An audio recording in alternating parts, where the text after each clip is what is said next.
is that really loud? I don't know why. It seems really loud. Maybe I have to reset my board or something. My levels have been all over the place the last little while. Hey, what's going on? My name's Dave McRae, coming to you live from the Voice Man Studios in Toronto, Canada. He's Tony Michael in Atlanta, Georgia. This is episode 186 of Two Dudes and Some Bullshit. Another versus Halloween 2007, Texas Chainsaw Massacre 2003. Ladies and gentlemen, we are live! My voice has been scratchy the last couple of days. I don't know why. I got the Marty McFly thing going on. I have no idea. We are live! Can't even do it. Scratchy, hey, what's going on? Yeah, that came in really hot. Maybe that's why. It's weird. I don't know what's going on with that's really loud in my phones. I don't know why that's really loud in my phones. Maybe it's because of that. I don't know. I got to figure out. My levels have been all over the place, and I don't know why. Tony, I think I'm coming in okay. You might be coming a little low, so we'll let the audience let us know. And if that's the case, I'll just do my best to bring you up. I don't know what's going on. Just my levels have been all over the place as of late. Nonetheless, we'll work through it. Tony, how you doing? Same shit, different day. How about if I talk and enunciate super loud? Wow, that's really fucking loud. Wow, that was like really loud. Same shit, different day. What's going on with you? How is the volumes at normal level when I talk normally? Like, is it good? Is it bad? Is it... That sounds fine. Audience, how does Tony sound? Audience, how does Tony sound? We can't hear him. Damn loud. Yeah, when you first came in, it was really loud. I don't know. Well, I was shouting. I was That's true. Exaggerating on the vocals. That's true. You were doing that. Just talk normally, like, hey man. I'm talking normally. Yeah. Some people are saying too low, some people are saying loud. Now people are saying he's low.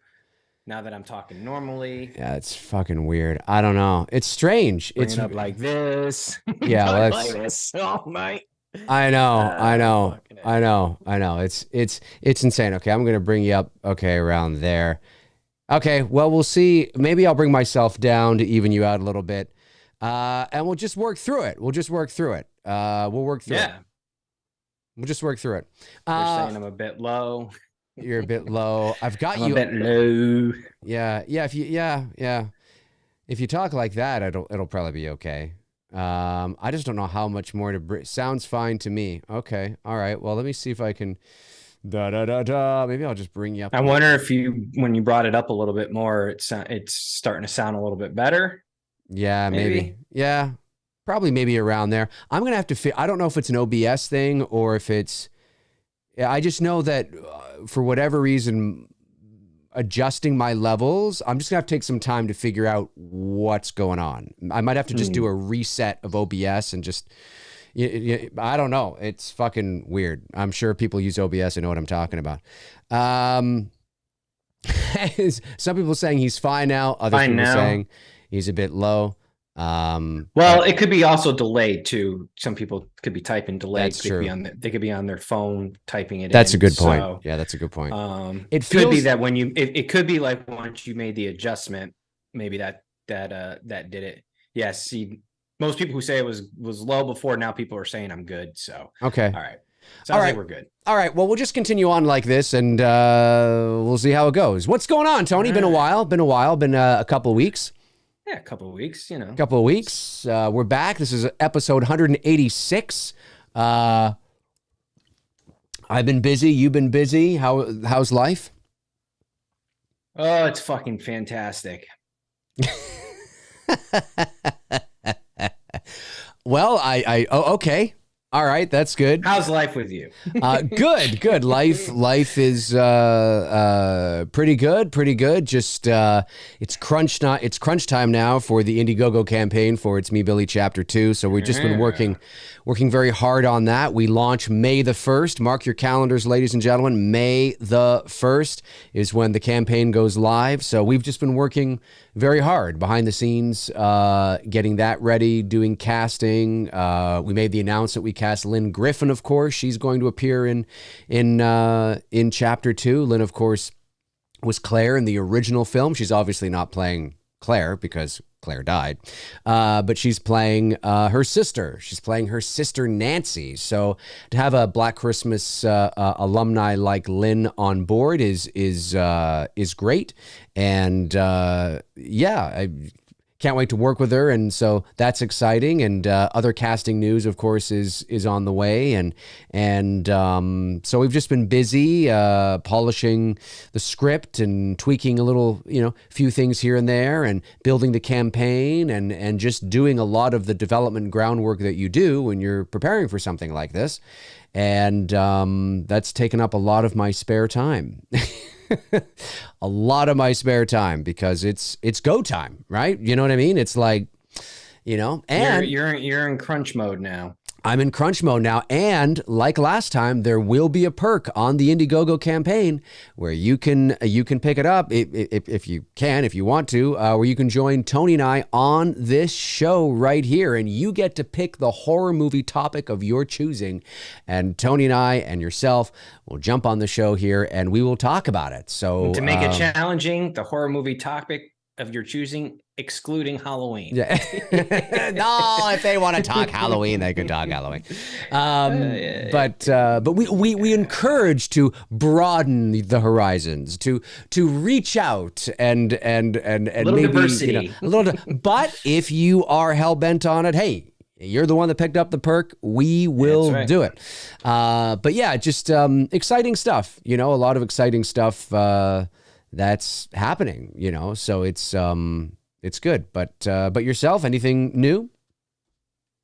No. Work, rain, fucking yard work. We're clearing out like a shit ton of trees on our property over the next, when I say ton, like about like 12 or 13.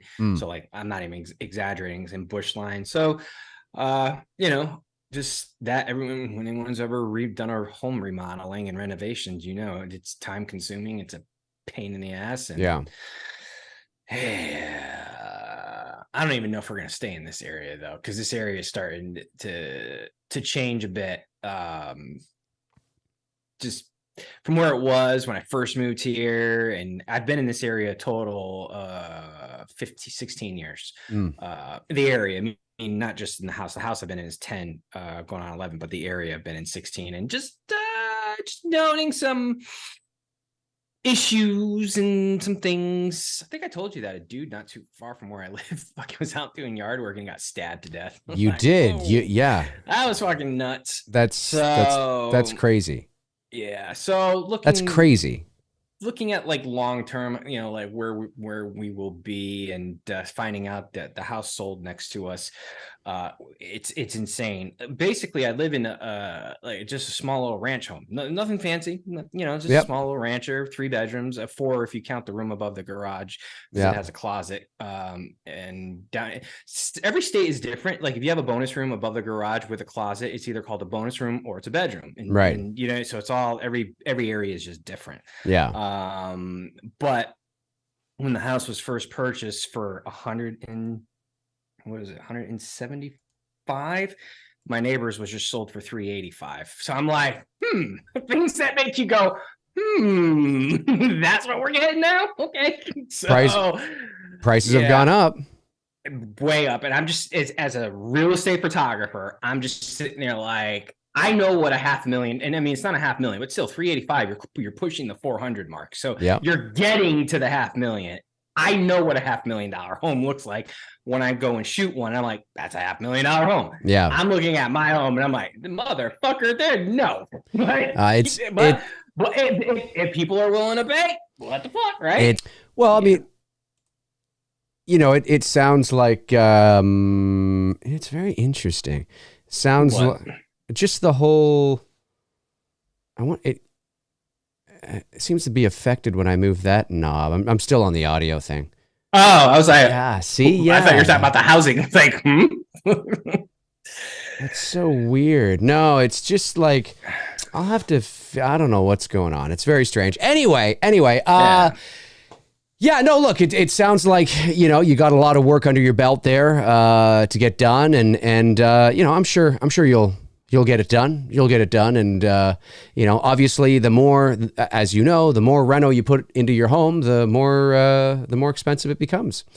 The more, I mean, the higher, the price is, right? Because you've put a lot of work into it. So, but yeah, unfortunately, I don't have anything exciting to share that I've done. It's just very uneventful. It's just grown up 40-year-old shit. I get you.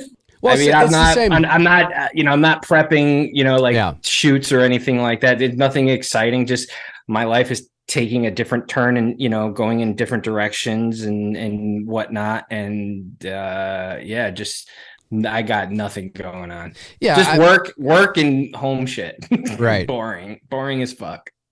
It's the same, really. I mean, like I said, outside of Billy 2, which is taking up all my free time, there's not much else that's going on, right? When you're, when you're trying to put a movie together or trying to, you're in development and you're building a campaign and a project that, you want to bring to life. It just takes up so much of your time. And, but it's the good kind. Like, you're busy, but it's the good kind of busy. I'd rather be doing that than, something that I don't like, or something like that. Right. So it's good though.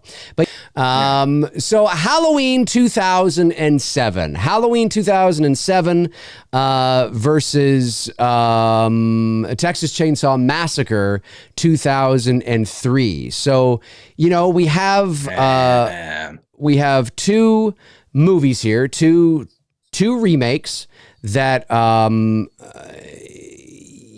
are, it's interesting that there's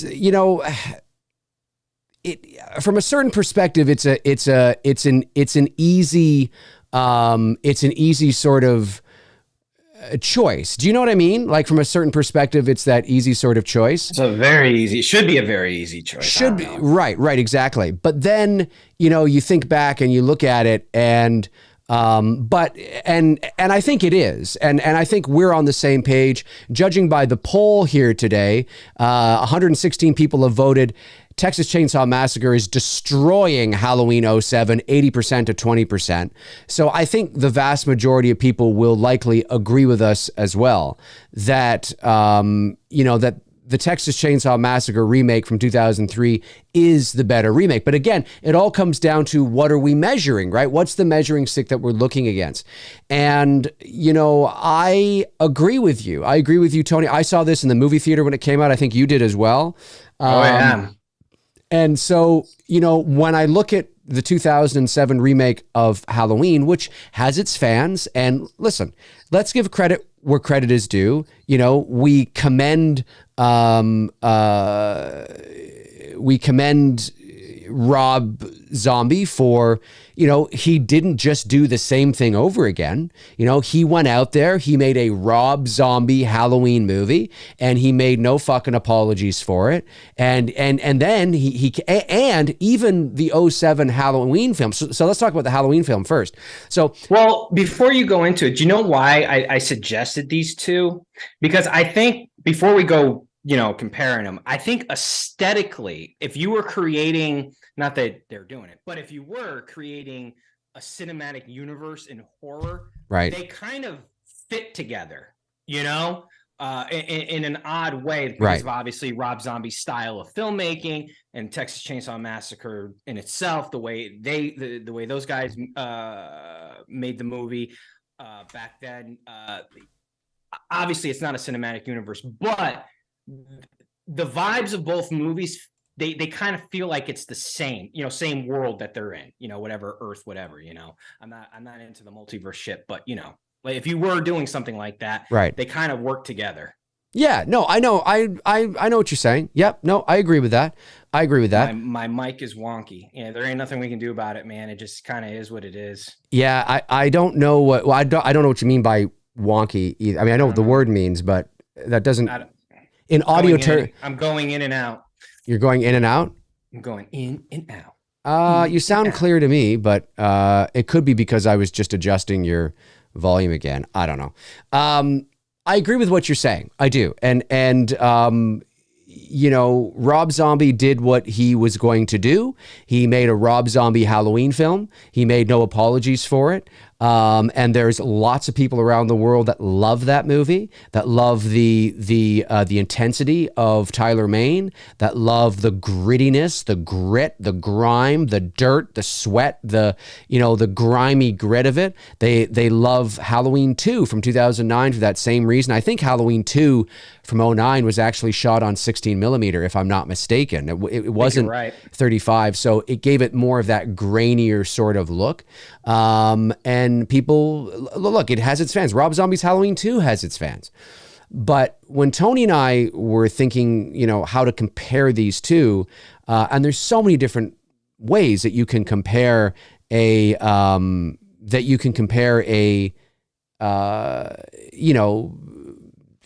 right? And two films. So we chose these two films for the reasons that you just said, but also, okay, when we look at their predecessors, right? When we look at, the originals that they are based on, what movie accurately and successfully pays tribute and homage, while not doing a carbon copy, but still having the spirit of that first movie there. And I think Texas Chainsaw Massacre blows Halloween 07 away in spades. I don't think there's competition. Now, again, I'm not talking about, again, Rob did his own thing, and that's great. But when you look at the 07 movie and you look at the 78 original, which that movie is a remake of, it is night and day. You can't really compare it. It doesn't, so we needed to be decisive and choose, okay, what is our measuring stick? What are we comparing it to? Listen, you change the measuring stick and all of a sudden Halloween could be bumping up, next to, TCM from 03. It all depends on what you're measuring it against, but we chose take the original movie, take the remake, and what film best sort of honors the original without it being a beat for beat copy, but still sort of having that spirit and that feel of the original film. And I think it's Texas Chainsaw. I think Halloween 07 is too dramatically different. There's a backstory to Michael, which first and foremost, you introduce a backstory, that alone, that one thing alone just explodes and opens up so many things that are not like the original at all. So just the introduction of that plot beat where now we know why he's the way he is. And we see him struggling through that. And then of course, you got, the first, literally, I think it's within the first 30 seconds or a minute, maybe not 30 seconds, but certainly in the first minute or two of that movie, we get, I'll crawl over there and skull fuck the shit out of you, bitch. And I get what Rob was doing. And if every movie he didn't seem like white trash, maybe it would have appealed to me a bit more. But I don't know why Rob has this infatuation. It's like, Quentin Tarantino and Feet. Rob Zombie has this infatuation with just white trailer trash, and it just seems like every one of his movies has something like that. I don't know. Is he white trailer trash? I don't know. He's just a successful musician. I don't know a lot about him. Did he come from that background? I don't know, right? You write what you know. I don't know. But it was just too jarring for me. It was watching the 07 Halloween, and I often say that I watched it with my then 63-year-old mother in the movie theater, and that was an experience in and of itself, because my mother was a big Halloween fan. But it was too I get the appeal. I get that, right? If we're again, if we had a different measuring stick, this might be a different debate. But when I look at the 07 movie, it's just too different. It's too it's just not. It's not even in the same spirit as the 78 original. And that's what really we're talking about here, right? The same spirit, the same sort of tone. It's not even the same spirit. When you look at the Texas Chainsaw Massacre from 03, and you look at the original from 1974, different, obviously, right? One is Hewitt, one is Sawyer. You know, there's obviously the homes look a bit different. You know, there's differences, but when you watch that Texas Chainsaw from '03, that spirit is there. It's like, yeah, like it still feels like a modern version, a modern telling of that particular story from '74. Halloween 07 does not feel like a modern telling of the 78 movie at all. It's just, it's a reimagining of it, which is fine. It's just not for me. I don't particularly like that kind of horror. So, but I do respect that it has its fans.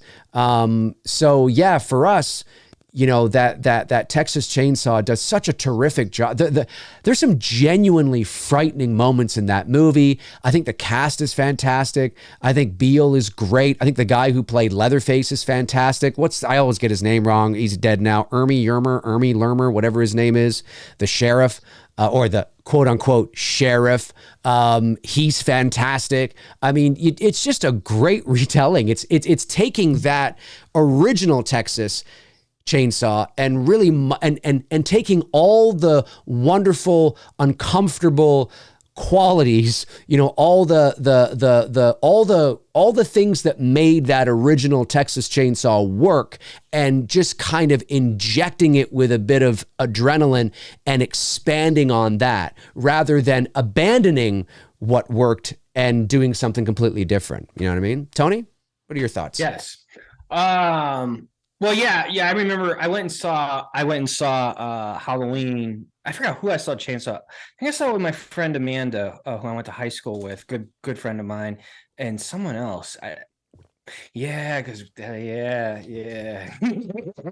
I remember. Okay, I just remember our shenanigans that we did before and after the movie. But Halloween I saw with my uncle. He got tickets, like premiere tickets, or before it was open to the public, and I remember my uncle being really excited because, you know, he didn't necessarily introduce me to horror, but he was really, you know, he was kind of like me as a kid. He was just always watching scary movies in the house growing up, you know, the old black and whites and whatnot, you know, from the 50s and 60s. And, you know, so as I was getting older and I had discovered horror movies and talking about it with him and nagging him at family gatherings to tell me about the original Halloween before I actually saw Halloween and whatnot, I remember his excitement for taking his nephew to see a Halloween movie on screen and whatnot, and then also watching his utter disappointment as that movie was progressing, because it wasn't, he just, you know, the verbal, you know, the talk and whatnot. I don't mind it so much, you know. I've often, you know, even on here, I've defended Rob Zombie's Halloween. I like it for what it is. I mean, it kind of rests in my rankings like in the middle of the franchise. I don't hate on it. I understand why people don't like the film. Certainly valid points, valid arguments. You know, but it's okay. I mean, there's a part of me that almost wish he didn't even go into adult Michael and just stayed with the kid, you know, and just kind of maybe just go with that, you know, do something totally fucking different. May not have received, people, obviously I understand why people go to the theaters to see adult Michael do his shit. I get it. But by the time you get to adult Michael, it's pretty much beat for beat the original film, you know, done in Rob Zombie's style. But I will say this, you know, in the positives, because it's easy to shit on it, but the positives, like I've said this many times, Scout's performance as Laurie Strode, fucking loved it. Absolutely fucking, because she didn't try to be Jamie Lee Curtis. She did it herself. She made Laurie her own. And I love, even though, you know, look, again, it's beat for beat. I fucking love when he's stalking Laurie and you got the stalking thing going and he's following her down the street and Scout screaming off the fucking top of her lungs. I fucking love that scene, you know? But again, having said that, I understand, you know, where the negative comes in. Obviously having, you know, Danielle Harris there, Halloween alum, playing Annie, that was a nice touch. Malcolm McDowell, I can't hate on him, as well too. He brought his own version of Dr. Loomis, didn't try to copy Donald Pleasance. He made the character himself. Even Brad Dourif's version of Brackett, again, same thing. He didn't try to do, is it Charles Cyphers who plays Brackett in the first one? Yeah, that's right. Yeah. Again, so I will say on the positive aspects, the actors made the characters that we already knew and were already established. They made them their own. I didn't feel like I was watching someone trying to copy someone. Right. But having said that, man, when you look at text, and I just watched Chainsaw Massacre in preparation for this. God damn, like we were saying before the stream went live, they just knocked it out of the fucking park. And it's hard to do on a remake with an established IP. And of course, back then, that was still relatively new. We weren't so inundated with movies being remade. It not necessarily the first, because Psycho came in the 90s, and there was a few others before that were already being remade. But Chainsaw Massacre, they just got it right, to the point where you could, and there's arguments to be made that it even surpasses the original Chainsaw Massacre as a better film. And if someone were to argue that with me, I'd be like, yeah, I get it. It's good of a fucking movie. I absolutely agree with you that there is absolutely an argument to be made. You can absolutely make that argument. You can't make that argument with Zombie and the original Halloween. No, you can't make that argument with almost any remake. But with Chainsaw Massacre, if someone were to say, I actually like the 2003 version better than the 74, I'd be like, yeah, I get it. Yeah. It's that fucking good of a movie. Awesome cast, okay? Jessica Biel and the girl from Blair Witch, I forget her name, again, the redhead there. And like you said, the drill sergeant from Full Metal Jacket, who played part of the Sawyer family, the guy who was Leatherface, Hewitt family. Yeah. Hewitt. Family. Hewitt. The guy who played Grandpa as well too. Like they didn't go so far to what Hooper did.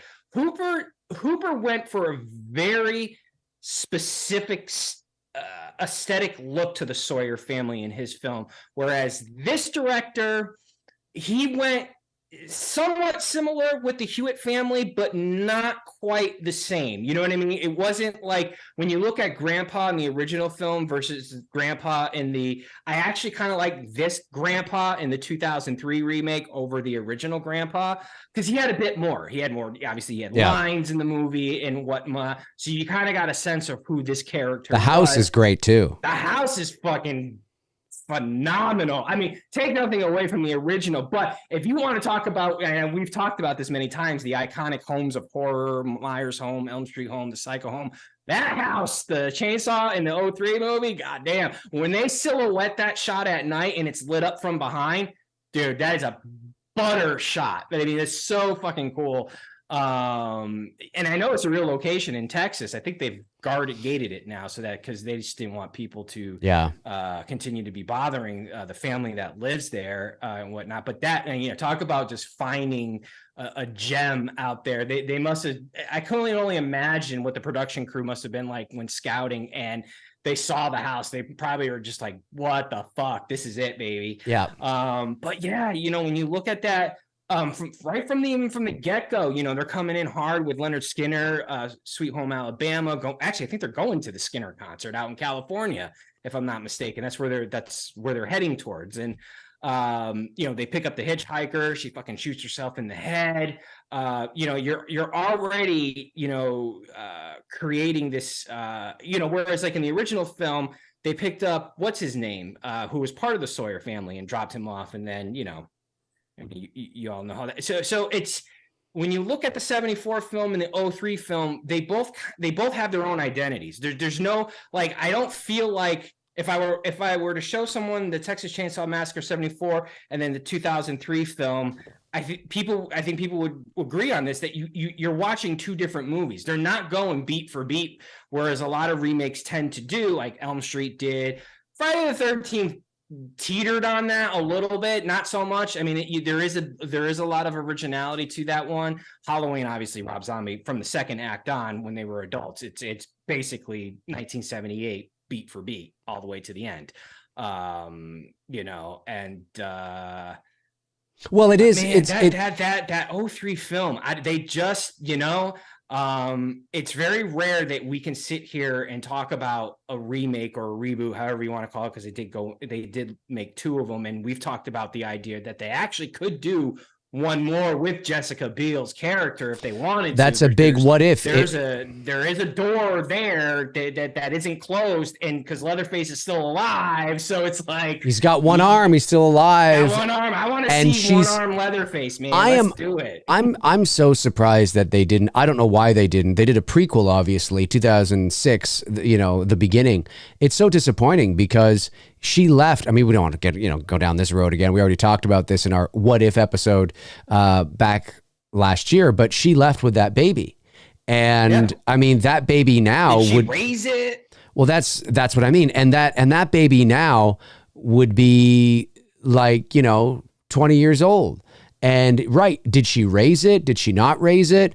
Maybe the kid starts to find out that she's not really her, his mother, and then he wants to go and find out and all that kind of stuff, right? Like, I mean, there's so much you could do with it. Yeah, look, I mean, that aside though, yeah, I mean, it's a terrific remake. It takes everything that was great about the Texas Chainsaw Massacre from 74 and elevates it and makes it better and makes it creepier and makes it grittier and just, and I think the reason why the Texas Chainsaw Massacre from 03 is a better remake as well than Halloween 07 is because, you look at the kind of sort of movie that Texas, right? Like the original Halloween from 78 is it is a theater of the mind, mood, atmosphere, slow burn, Hitchcock type of movie, right? There's a very specific style, and it wasn't by accident, and it wasn't just Carpenter. I mean, Irwin Yablans has said this in interviews. Irwin Yablans has told me this. He's probably, if you've, met him, maybe he's told you this. It's no secret that when he set out to make a movie, he wanted to make a low budget horror movie in the same vein as what he believed was a dying breed. Even in the 70s, though, that kind of Hitchcock movie was beginning to kind of, move its way out. He wanted to make that theater of the mind kind of movie. So there's a very specific DNA. There's a very specific identity to the original Halloween. It is very, very different. It is not the same DNA that Rob Zombie's Halloween is. Rob Zombie's Halloween is more Texas Chainsaw than it is Halloween. And of course, there's a lot of people around the world that have often said, Rob Zombie should do a Texas Chainsaw film. There's a reason for that, right? There's a reason for that. There's a very specific reason for that. And part of that reason is because of how he handled Halloween and how he handled Halloween 2 from 2009, right? So, but when you look at Texas Chainsaw from 1974, it has, although there's no blood in it, I mean, there might be, bits here and there, but there's no, it's not a gory film. The sort of the intensity of the movie and the kind of movie that it is, a very exploitative sort of film. It's the 2003 remake is a better, really, like Tony said, there is an argument to be made that it's a better version of the 74 film because they both possess the same DNA. It's the same, they're the same kind of horror movie. They're both the same kind of horror movie.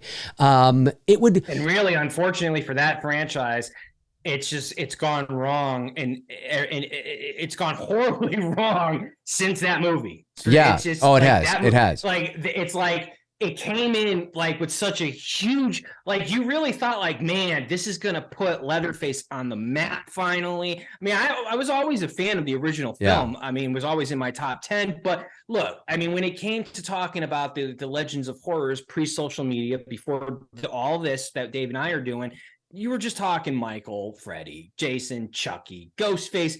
Yeah, maybe some of the hardcore fans might throw Leatherface into the conversation, but he wasn't that talked about that much.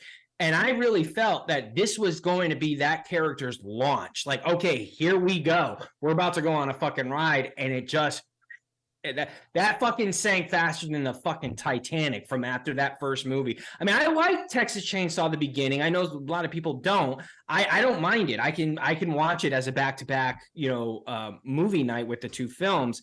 But I do see its weakness. And then anything continuing on, it just is disastrous. I mean, that poor franchise, and it's really not that fucking. See, I've never understood with Rob Zombie.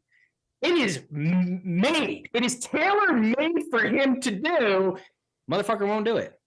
I don't get it. I would love to see Rob Zombie be at the helm of a Texas Chainsaw Massacre movie, but and a lot of people would. But if you really wanted to compare that, like they're not comparable.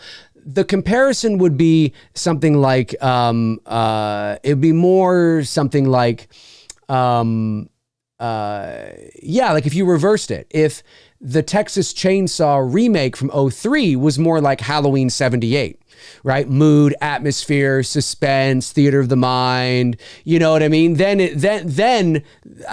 now if you think of it like that, that's it, right? That is comparing the 2007 Halloween to the 78 Halloween. Like there just is no comparison.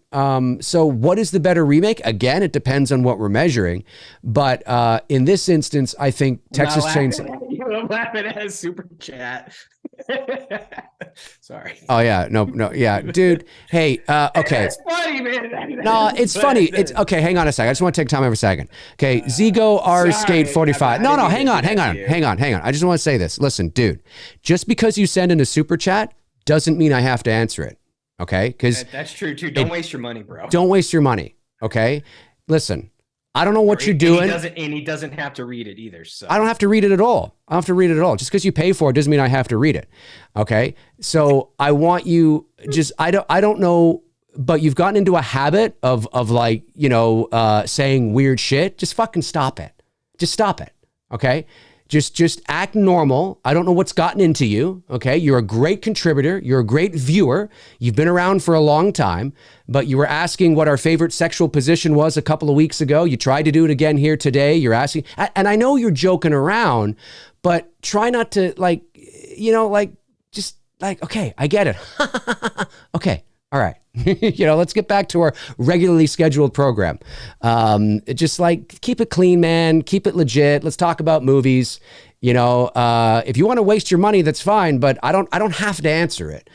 I want to answer it when people send in their hard-earned money for, to ask a question. I want to be able to answer it. But if I get the impression, if my spidey senses go up and that you're just farting around with everything, I don't care. I don't have time to keep reading jokes every 5 seconds, right?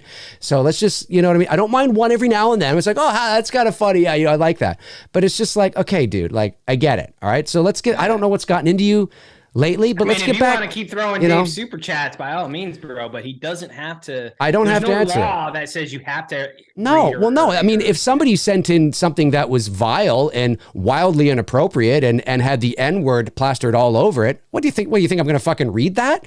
Of course I'm not going to read that. I don't have to read anything that I don't feel comfortable reading or that I think is like, okay, I get it. You know what I mean? I like you, dude. I do. Like I said, like you've been around a while. You're an awesome viewer. You're a great contributor. It's just over the last little while, it seems like you've been just kind of sending in, kind of inappropriate jokes, right? So let's just get back to our regularly scheduled program here. All right. Yeah. So, but yeah, no, I agree with you, man. I do. Like it's one of those things that with Texas Chainsaw, I just don't think it's any contest. And like, when you look at our poll, 171 people have voted, 22% say Halloween 2007 and 78% say Texas Chainsaw 2003. Right? So, I mean, 78%, it's not even close. This is the biggest margin. I would love to see a similar poll of Texas Chainsaw Massacre 74 versus Texas Chainsaw Massacre 03. Just out of curiosity of what people would vote on. My gut feeling says the 03 would probably end up winning. I believe it. It just, there's something about that. Sorry, what was the ones you said? I said I would love to see a poll of the original 74 versus the 03. Oh yeah, and how people would vote on that. You're gonna. My gut feeling is that the 03 probably might win. Dude, why don't I wouldn't be surprised by that. No, but I can also see nostalgia taking over too, a little bit. Yeah. I say maybe I put that poll up after the show.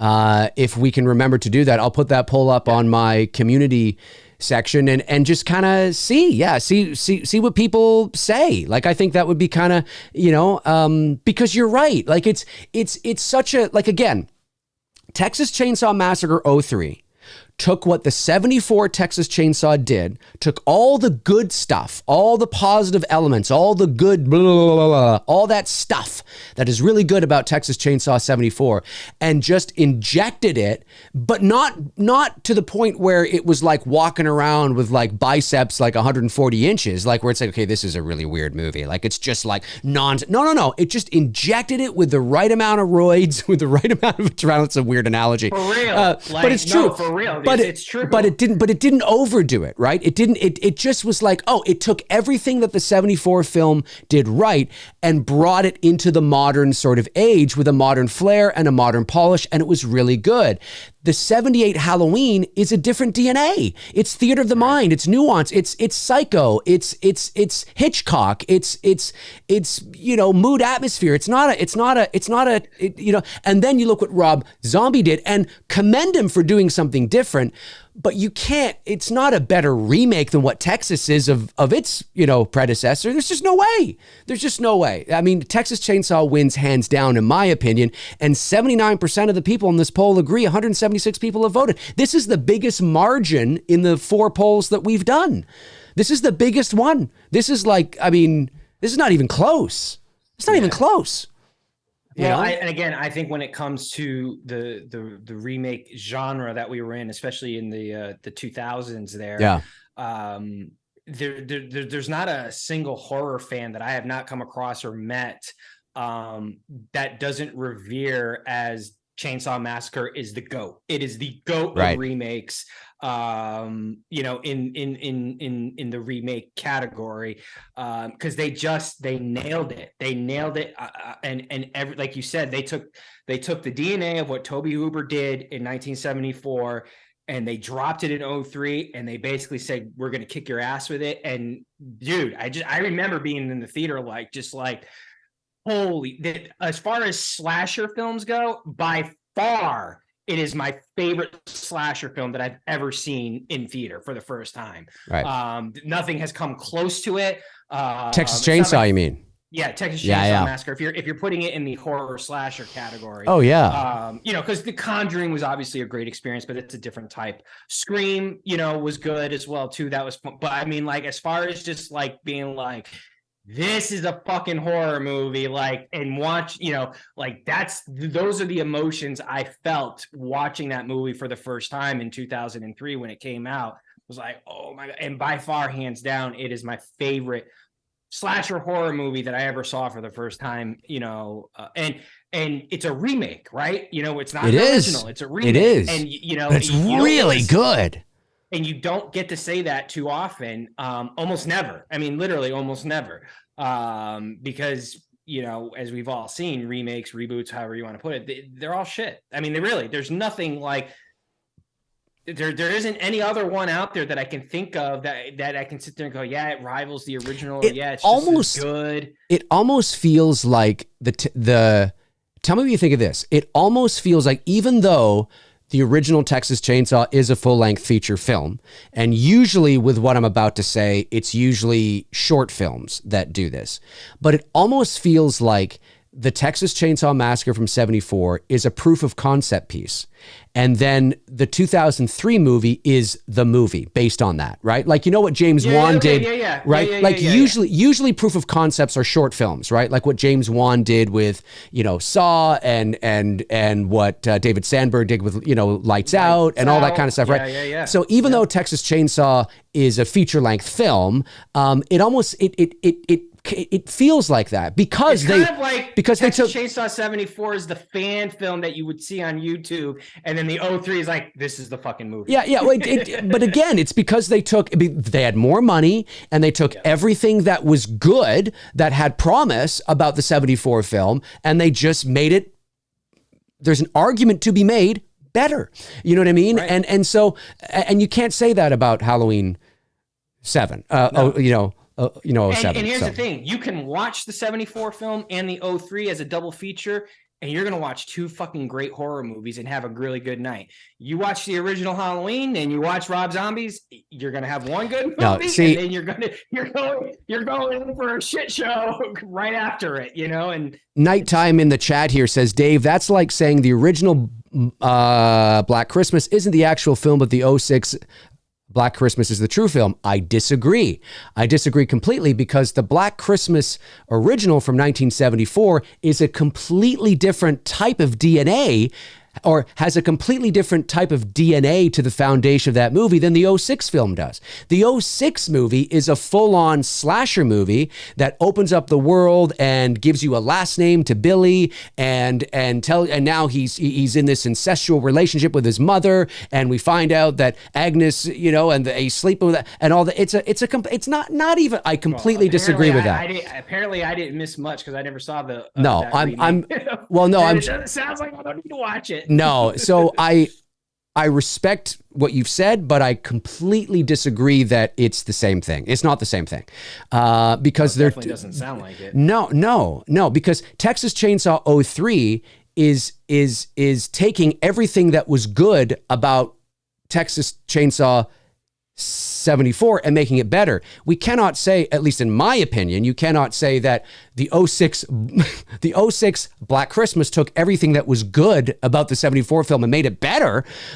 No, it's a completely different movie. Really, if you want to compare it, the 06 Black Christmas has more in common with Zombies 07 Halloween in comparison to their predecessors. Because Black Christmas, the original, is very much Halloween in its mood, atmosphere, theater of the mind, you know, suspense, all that kind of stuff. That's more of a comparison. So I disagree with that. But yeah, no, look, I mean, you know, it's one of those things where, yeah, I mean, we could really, it's an easy show today, really, because it's like there is no, again, it's all, listen, this is our subjective opinion, of course. You are free to disagree, absolutely. And it's fun if you do, because you can jump into the comment section and be like, I don't know, Dave and Tony, I think of this, you know, and we like that kind of stuff. We like seeing that kind of stuff. You know, especially when it's like, you know what, that guy's kind of a good point. That's a good point. But it all depends on what you're measuring, right? And we just wanted to look at it in relation to the films that came before. And I think you can say that Texas Chainsaw 03, you know, they took the 74 film and made it better. I don't think you can say that Zombie took the 78 film and made it better. I mean, I just don't think you can say that. Again, maybe there's somebody out there that does believe that and that likes the 07 movie better than the 78 movie, maybe depending on their age or how they grew up, or maybe it was the first Halloween movie they ever saw. And even though the 03 film had a bit more blood and gore to it than the original did, there was also a lot more great suspense in the 03 remake too. Yeah.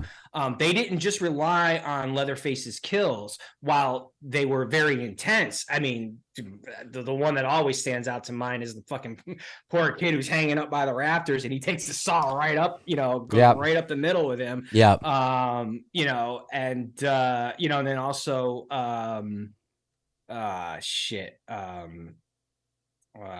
what's her name?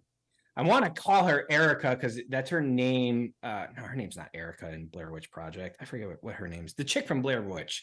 The redhead from the redhead. Yeah, you always talk about her. I'm just saying. Which I wonder what she's doing these days. I don't even know what she looks like.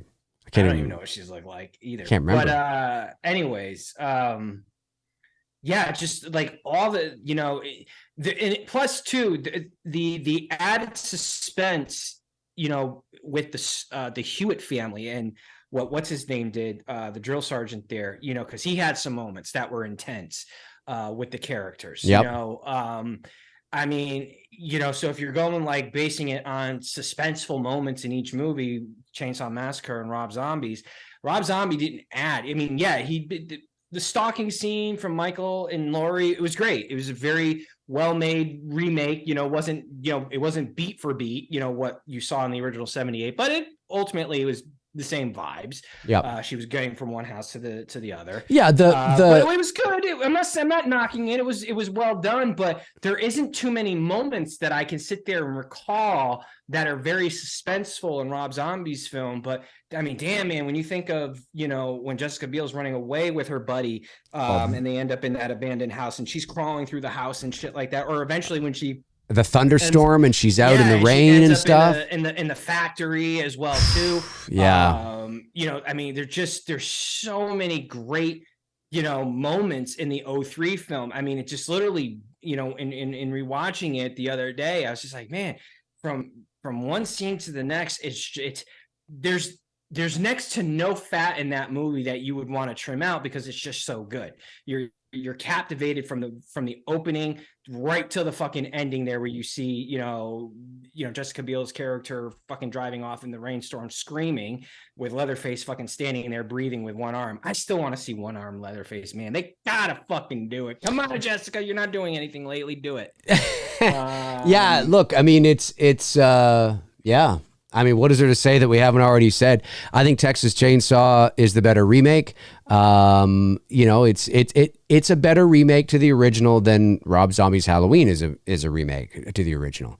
But you're right. I mean, that would be an interesting poll. I'm actually going to put that poll up right now on my community section on YouTube. I'd love to see how people would vote. Well, I'm going to put it up in the community section on my YouTube channel. I'm going to leave the poll up that we have currently going while the show is on, but I'm going to go over to my community section right now and I'm going to do this. Okay. Which version of the Texas Chainsaw Massacre do you like better? That's fine, right? Yeah. Okay. Hang on a sec. Oh, wait, I got to do this as a poll. I almost forgot to do it as a poll.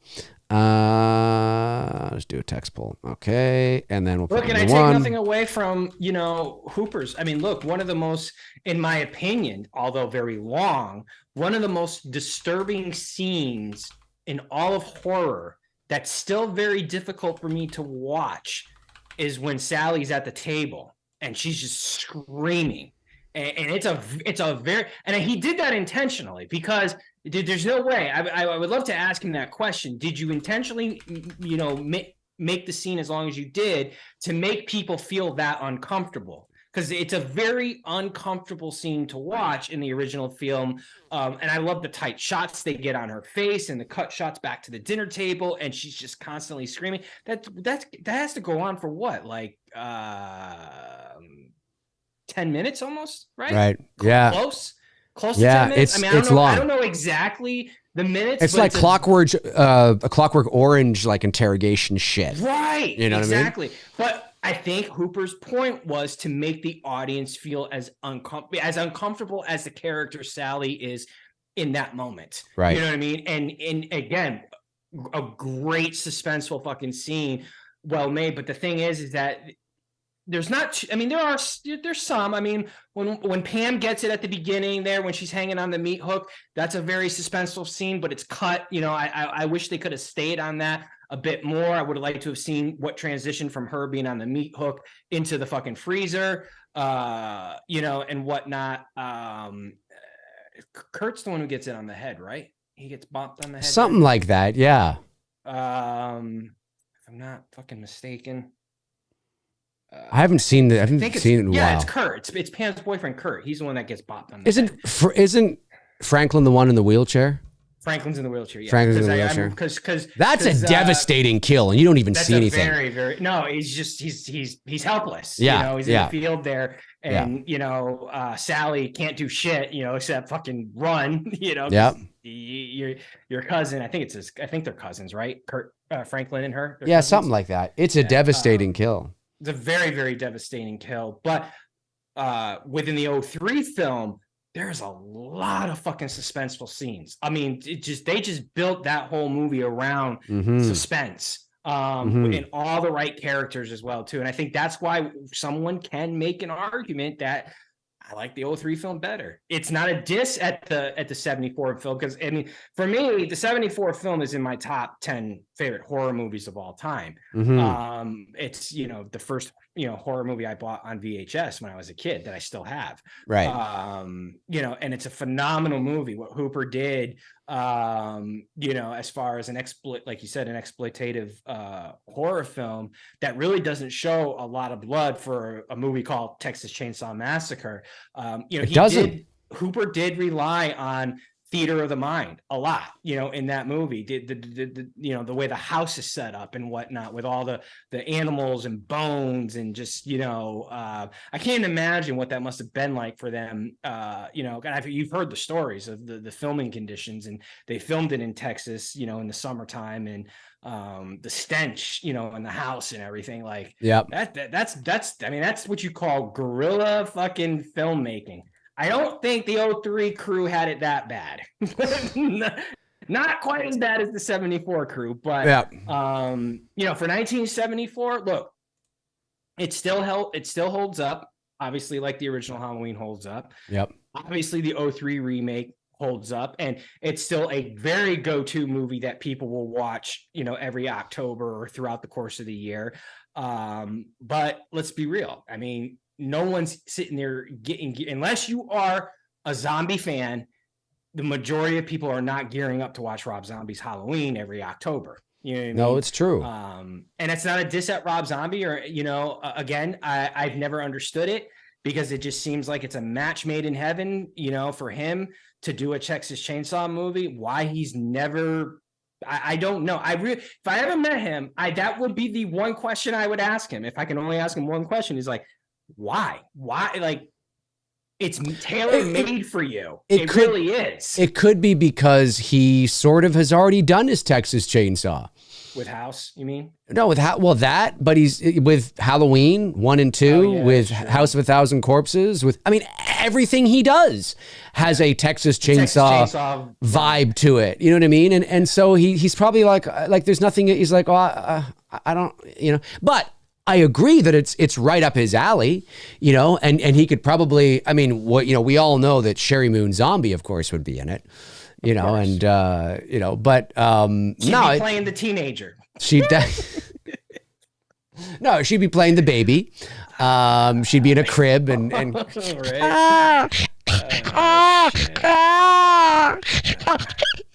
in all seriousness, we did a what if video on this, you know, we did. Yep.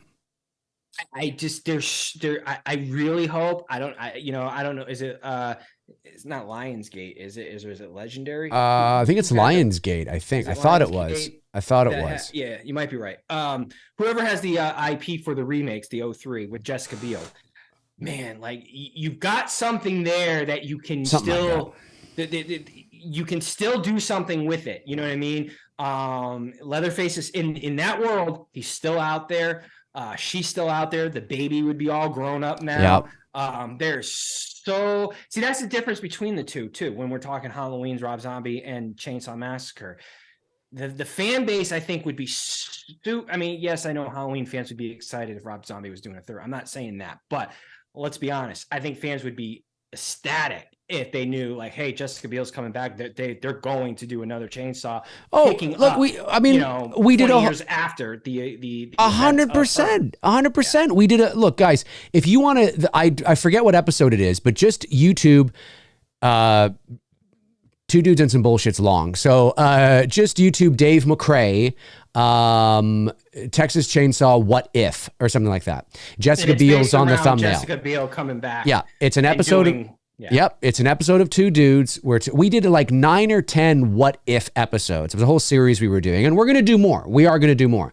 And we talked about how, you know, what if Jessica Biel came back, and they erased, you know, they don't have to, and here's the thing too. Anything. Well, no, they don't have to erase. No, well, yeah, because the only two films that are in that timeline are the 03 and the 06, right? Right, and the 06 is the prequel to the 03. Okay, but are any of the others in that timeline? Nothing's connected. Nothing's connected. Too. So there you go. You don't have to do anything. You don't have to do anything. You know? I don't think they would do it now, because part of the problem that you run into when you have different timelines, because you have incompetence that, you know, ends up in your franchises. You have to explain everything. Yeah. That's the thing. And you know, Darren and Frank of the Slaughtered Lamb were talking about this the other day on their live stream, and I agree with it. You know, is that as much as I would love to see, and again, you never say never, who knows, right? Stranger things have happened, but it's about probability, right? And as much as we would love to see a direct sequel to Halloween 4, the probability of that happening is highly unlikely. Now, it's not impossible, but I wouldn't bet on it, because, you know, to explain that and market that to average moviegoers is an incredibly difficult task. I'm not saying it's impossible. I'm just saying that, you know, we know what's going on because we're dialed in, we're connected, we know what's going on. But I've seen posts from people that are confused about the new Halloween movies that were coming out. Like, I thought she died. You know, we've seen all that. Didn't she die at the end of Resurrection? No, that movie doesn't exist on this timeline. And then, I mean, can you imagine now having a sequel to Halloween 4? Okay, well, now we're going back to the original series, but didn't he die in the fucking compactor at the end of the movie? No, that's not the same Michael Myers. Where's Laurie Strode? Isn't she? No, it's not the David Gordon Green one. We're going back to this one. We're going back to that. We're going to the end. I mean, it's a fucking nightmare. It's a fucking nightmare. Chainsaw Massacre is the same way. They've done two. They've done two now direct sequels to the original film. They did the 3D one with Alexandria Daddario or whatever her name is. Daddario, Isn't that supposed to be a direct sequel to the original? Yeah, it is, because they open up where they're the opening is really good. The opening's fucking awesome. Yeah, it is. The movie goes really quick. And then this recent one on Netflix, isn't that supposed to be the direct sequel to the original as well too? Yeah, exactly. So, you know, when you start having many different timelines with many different versions of something, it's not impossible, but it's always more difficult to, especially in the immediacy. I mean, maybe if you fast forward 20 years from now, when you get some distance between, you know, the most recent Halloween films and anything Halloween, but then again, in, you know, 20 years, Danielle Harris will be in her 60s. Who knows? You know, Laurie Strode came back in hers. You know, hey, why not? But I'm just saying that to do it now. Well, dude, let me ask you this. Let me ask you this question. Well, hang on. Before you get that, I just want to finish my thought. To do it now would be we're too close. Do you know what I mean? Like we're too close, and I think that again, not to Halloween fans who are dialed in and locked in every day, all day. That's all they think about, and yeah, I get that. But to the average movie fan, which is what these movies are, you know, the 16 to 24 or the 18 to 32, the average fan, it's not gonna what the fuck is going on. They'd be like, what? Who? Jamie? Who? You know what I mean? Like what? Mike? I thought you know what I mean? It's a nightmare. So I think Texas, although not as convoluted and as diluted as the Halloween franchise, to your point, Tony, yeah, Texas Chainsaw does have that same problem. You know what I mean? And but anyway, yeah, sorry. Go ahead. What were you going to say? Well, there is the casual fan base, when you do talk to them, and even casual my friends who are not really into this, like we are, the sweaty nerds with this. Yeah, a lot of them do only watch the Jessica Biel one. That's the one that they go to. That's their go-to Chainsaw movie. So I do wonder, because if she's attached to the project, it'll register with people with that particular movie. Right. And I think that's probably also a reason why that the prequel film didn't land with people, because she, obviously at the time, Jessica Biel, she had a lot going on in the early 2000s. She was the it factor. Mm-hmm. And I mean, look, I'm not saying she's Neve Campbell, and I'm not discrediting her either at the same time, or she's not Jamie Lee Curtis, but her character really resonated with a lot of people. She's a favorite final girl. You know, when you talk about final girls, her character is often mentioned. And I wonder, even with the casual fan base out there, because that movie is so beloved, they're like, oh, she's coming back to it. that could have some weight to it where it could actually get people intrigued to go, oh, I want to go see that, just because she's returning to the movie. Of course, yes. And because you haven't had a theatrically released Texas Chainsaw Massacre movie in a while, right? The last Texas Chainsaw was what, last year or two? It was last year. Yeah, it was last year, which is straight to Netflix, right? Before that was when? What was when? 20 what? Did Leatherface go to I don't know. Did it? Was it Leatherface? Was that the last one before the Netflix one? Might have been. Leatherface is a 2017 film. Okay. Yeah, probably. So it probably did theatrical. 1.5 million. It only made $1.5 million at the box office. What did Chainsaw 03 do at the box office?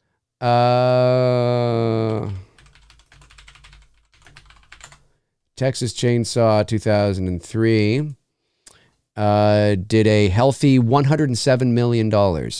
That's pretty good. On a $9 million budget. That's very good.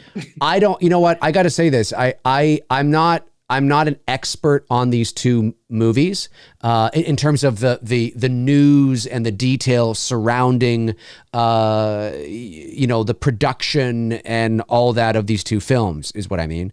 So I don't know, unless somebody can enlighten me, why they made the choice to go back and not forward. Did Jessica forward? It's not like I had an accent there. Forward. It's all here in Canada. What? That's not even a boot. Did Jessica Biel, was that option even on the table? And she was like, no, I don't want to do another one of these. And then they decided, okay, let's go back. Because the way that movie ends. Has anyone seen anything, ever heard her say now, obviously she's in a different life now. She's married to Justin Timberlake. They have kids and whatnot. I get that. But my question is for the chat room, for the hardcore fans, has she ever said anything anywhere over the last 2 decades, basically, since she did 03, that she didn't want to return to the franchise, that she has no desire to return to the franchise? What was the news in and around that time? Yeah. I'm just curious, because when you're bringing in $109 million, off of a $9 million budget, you just made $100 million, in profit. Shit, man. You want to get your girl back. You're making money. I'm just thought about it. I'm just surprised that they didn't, because the way that movie ended, unless they just didn't know what to do with it, but the way that movie ended was, although I think now maybe is a better time, like we talked about, because you could have that kid that she left with is not hers. And here's the question: do you make the star of the movie the kid, or because you don't want to gyp fans either? You make the star. Make the star her, but the kid plays an important role. The kid now would be 20, right? 21, 22. And maybe he's grown up thinking she is his mother. And he starts to suspect that something's not. Well, we talked about this. The kid goes off to college or whatever, right? And then and she comes down. And it's all in the What If episode. Folks, YouTube, Dave McRae or Two Dudes and Some Bullshit, Texas Chainsaw, What If. YouTube that, watch that episode. It's 6 months ago or something. Actually, we dive right into it. She's still doing horror movies, because I see her pop up on these indie horror films every now and then. So it's not like she's not doing the genre, right? Didn't she do a TV show too here not too long ago? That was kind of... I don't know. I recently watched a movie she did, although the movie is about 10 years old now, but I'd never seen it, called The Tall Man. It's on Netflix. Right. And that's a horror movie, right? It is, but it's a horror movie with an ending. There's a couple of twists in there, and it's not as... let's just say The Tall Man is not as... It's different. Someone's saying, Rosalita, one of our regulars here, she's saying she limited her roles. I get that she can limit her roles, but I'm just thinking from a business, your movie just made $109 million. Clearly there was a desire, and there were, and I wonder now if that's why the beginning, the prequel didn't land, because you didn't bring your ace back. I think more people wanted to see the story continue with Jessica Biel's character, because obviously, like you said a moment ago, they do leave the movie open at the end with Leatherface standing there breathing heavy heavy with the one arm and the chainsaw in one hand, and she's riding off, screaming off the top of her lungs. Like, there's an opening there for more, you know, and maybe because they didn't bring her back, and my dog won't shut up. You know, they didn't bring her back. Maybe that the horror fans were gonna go, but the casual fans, like friends of mine who love the Jessica Biel one, maybe they were just like, oh, well, she's not in it. I don't want to, you know, I got no desire to see it. Right. So, yeah. Well, it comes down to what was like, we know now she's got kids, she's married to Justin Timberlake. We know that she's been kind of in and out doing small little things, raising a family the last 10 years or so. Right, I get that. But in 2003, when that movie was a success, I would love to go back, and I guess I could just do a quick search and, you know, find out if there's anything on it. But I would love to know if they ever said, hey, this is a big success, let's do a sequel with Jessica. But did Jessica turn it? Because why did they go back? I just want to know why, instead of moving forward, did they go back and do a prequel? Maybe you're right. Maybe they sat down with her, or maybe they asked her and she said no. Maybe she said no, so they thought, all right. It put them into a bind, because now they're like, well, if we do this same Leatherface with one arm, she's not there. They might have felt like this isn't going to draw the same audience, or it's not going to, you know, people are not going to go see it. So they took a gamble on, like, well, let's go back, you know, a few years, and, you know, and I take nothing away from Jordana Brewster. I like her, you know, but I just don't think she has that same, you know, drawing power, you know, as Jessica Biel did. Yeah. It's not like a diss at her character. Because again, I actually do like the beginning. I don't not like it. I can watch it as a 1-2 combination. You can keep that in there. Yeah, exactly. You know, yeah. See, there's nothing like, I think I understand why people didn't like the beginning, but I don't necessarily like hate it. You know what I mean? As far as a prequel goes, right. It is weaker, but again, I can watch the two together and be totally fine. And like, that's a good movie night. But yeah, I wonder if you're right, bro. Because I didn't realize it made that, and you're telling me 109 million, and that's in 2003.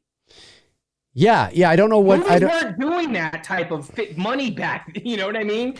Like, well, they were, but yeah, but you know what I mean. Well, horror movies. Yeah, it was hard for a slasher horror movie to do that. Horror movie wasn't really. Yeah, it was harder. Yeah. Yeah. Box office. I just want to go to Box Office Mojo and see if there's any international gross. Or is it just domestic? That is the total. So Box Office Mojo has it at 107. So 80 million domestic, 26 worldwide, for a total of 107 million on a. That's even good for worldwide. 26 for a horror movie. Yep. And a Texas Chainsaw Massacre horror movie, nonetheless. And it had a $29 million opening weekend. So that's good. It's good. Missed opportunities. Yeah. Well, hey, you know what? Nostalgia's hot right now. If they could get her back, maybe, I don't know. The poll in the chat room right now is, which is the better remake, Halloween 07 or TCM 03? 228 of you have voted. 80% say Texas Chainsaw Massacre. Tony and I agree with you. 20% say Halloween 2007. Now, when we go to my community section on my YouTube channel, when you go to that poll, which is similar, this is interesting. 114 of you have voted already. 114 of you have voted. The question is phrased, which version of the Texas Chainsaw Massacre do you like better? 74 or 03? 60% out of the 114 are saying 74. And 40% are saying 03 at the moment. So that's not a big difference. It's not a big difference, but I cannot help but feel that, you know, but again, it depends. I know people probably are sick of me saying this. It depends what we're measuring. Well, and the reason why I say that a lot is because I say that to try and remove nostalgia out of the equation. I say that to try to be as objective as we possibly can, because if I just say, which one do you like better, 99.9% of the people are just going to pick the one that they feel emotionally attached to, right? It's like if you were to say to me, which one do you like better, Halloween 1 or I'm going to say Halloween 1. But if you say, well, which one has the better, you know, I don't know, the better tracking shot or the better use of I don't know, like, you know what I mean? If we're looking at something different, I might not pick Halloween 1978. I might go, well, no, I'm going to pick more I have to pick that movie there. Like, it all depends, right? So that's why I do that. I know it's probably an eye roll for some people because I say it so much, but hopefully, like, you see my point though, right? Is that if we just say, which one do you like better? Well, unless you do mean just what's your favorite, you know what I mean? Because that's a measuring stick. What's your favorite, right? Which is what this poll on my community section really is. Which version of the Texas Chainsaw Massacre do you like better? That communicates to me and hopefully to you, which one is your favorite? And 60%. Now it's at 58-42. I think this is going to be tight. It could be. And the poll, which I'm not going to be surprised on. Right. It's tight. Right. But what's interesting is that the poll in the chat room is phrased differently, right? I'm not asking you which one do you like better. I'm asking which one is the better remake. Now, because that's different. You may like you as hard as it is for some people, I'm sure, you can be, you could, I'm saying you could say, well, I like Halloween 07 better, subjectively, like in terms of what I like better, I much rather watch Rob Zombie's Halloween. But what's the better remake? Oh, it's probably Texas. Like, you could do that, right? There's people that could do that. Like, you can have that mind frame as well, right? It's hard to do it because we're so emotionally attached to things, and I'm no different. But yeah, I think Texas is the better remake personally. Oh, you know what I mean? Hands down. Like it's not even close. It's not dude. This is like Secretariat at the Belmont. Okay, like it's that type of like comparison. There's yeah. See, David Irwin says, I still go Texas Chainsaw, and I'm a Halloween guy. You see, I like that because it makes it interesting, right? I think it makes it more fun. You're being honest, right? Like, it makes it more fun. You know what I mean? Well, because going into the show, like Dave and I were talking about this, I told Dave, I said, you're a Halloween channel. I just don't think I don't think the fan base can vote against Michael. That's how I measure it. But they have. But they have, and I'm glad. Because our viewers are smart. Right. They're looking at it objectively, because there's no way somebody is going to sit there, and as much as both you and I love Halloween, that I'm not going to sit there and tell you Rob Zombie's Halloween is better than Chainsaw Massacre's 03. Are you kidding me? I'd be lying to you. It'd be like, said that. It'd be like saying listen, right? Depends what we're like. Halloween, the original Halloween from 78 is my favorite horror movie of all time. Period. No discussion. Always has been ever since I can remember. I mean, I love a lot of other horror movies too, but Halloween's my favorite. It probably always will be. But if you said to me, okay, what Halloween movie is better acting? Halloween 6 or Halloween 1978? I'd probably be like, well, probably Halloween 6. When we're there's a bit of wooden acting in 1978, right? There's a bit, there's some moments that it's fine, but there's some moments that it's a low budget indie 70s horror movie, you know what I'm saying, right? So again, I have no issue saying, well, when I look at Halloween 6, it's a bigger budget, it's more polished, the actors are more polished. We're just talking about the acting, just like, and when we talk about acting, we're not talking about like thespian Daniel Day-Lewis kind of stuff. No, we're just talking about what movie has, you don't watch it and at any point you don't feel like, oh, that's a line read or, oh, that's a bit wooden or whatever. No, everything feels like they're just thinking of these words themselves. They're just, it's conversational, it's natural. I don't ever feel like that's like, ooh, that's a wooden, oh, that feels like acting. Do you know what I mean? I don't feel that at all when I watch Halloween 6, but I can objectively look at the 78 film, and because it's a bit of dated things in there now, but it doesn't ruin the movie, for me. And there's nothing like catastrophically bad or anything, but there's certain lines, a couple of lines from Annie where I'm kind of like, it's a little wooden, but she seems to be like that, with all due respect to Nancy Keys. Has a bit of a, I don't know. She always seems like she just doesn't want to be there in every movie she's in. She's like that in Halloween 3. She's like that in The Fog. She's kind of like that in Halloween. But there's a couple of lines that Laurie says too, where, so again, right? Like it's it's trying to be as objective as. I just think that's more fun. It makes it more interesting, in my opinion, because otherwise we're just picking what we like, which is fine if that's the question, like it is over on my community section now. But sometimes it's nice to kind of measure other things, you know what I mean? Because then it makes it more interesting. Otherwise, you're just always going to pick the same thing over and over again, right? You know what I mean? So, but yeah, I mean, it's cool though. 243. This hasn't budged. 243 people have voted. 80% still say Texas Chainsaw is the better remake.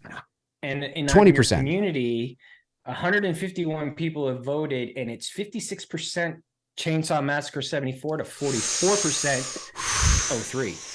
That's going to be close. Rising up. That's going to be close. I think it's going to be very close when all is said and done. I feel like we're watching election night. Yeah, I know, right? I'm more intrigued about your community poll and how that's going to play out. Yeah, I think it's going to be very close. I don't think it's going to be as obviously, the one here in the chat room. No, the one in the chat room's like done. It's done. Yeah. There's a new president. It's done.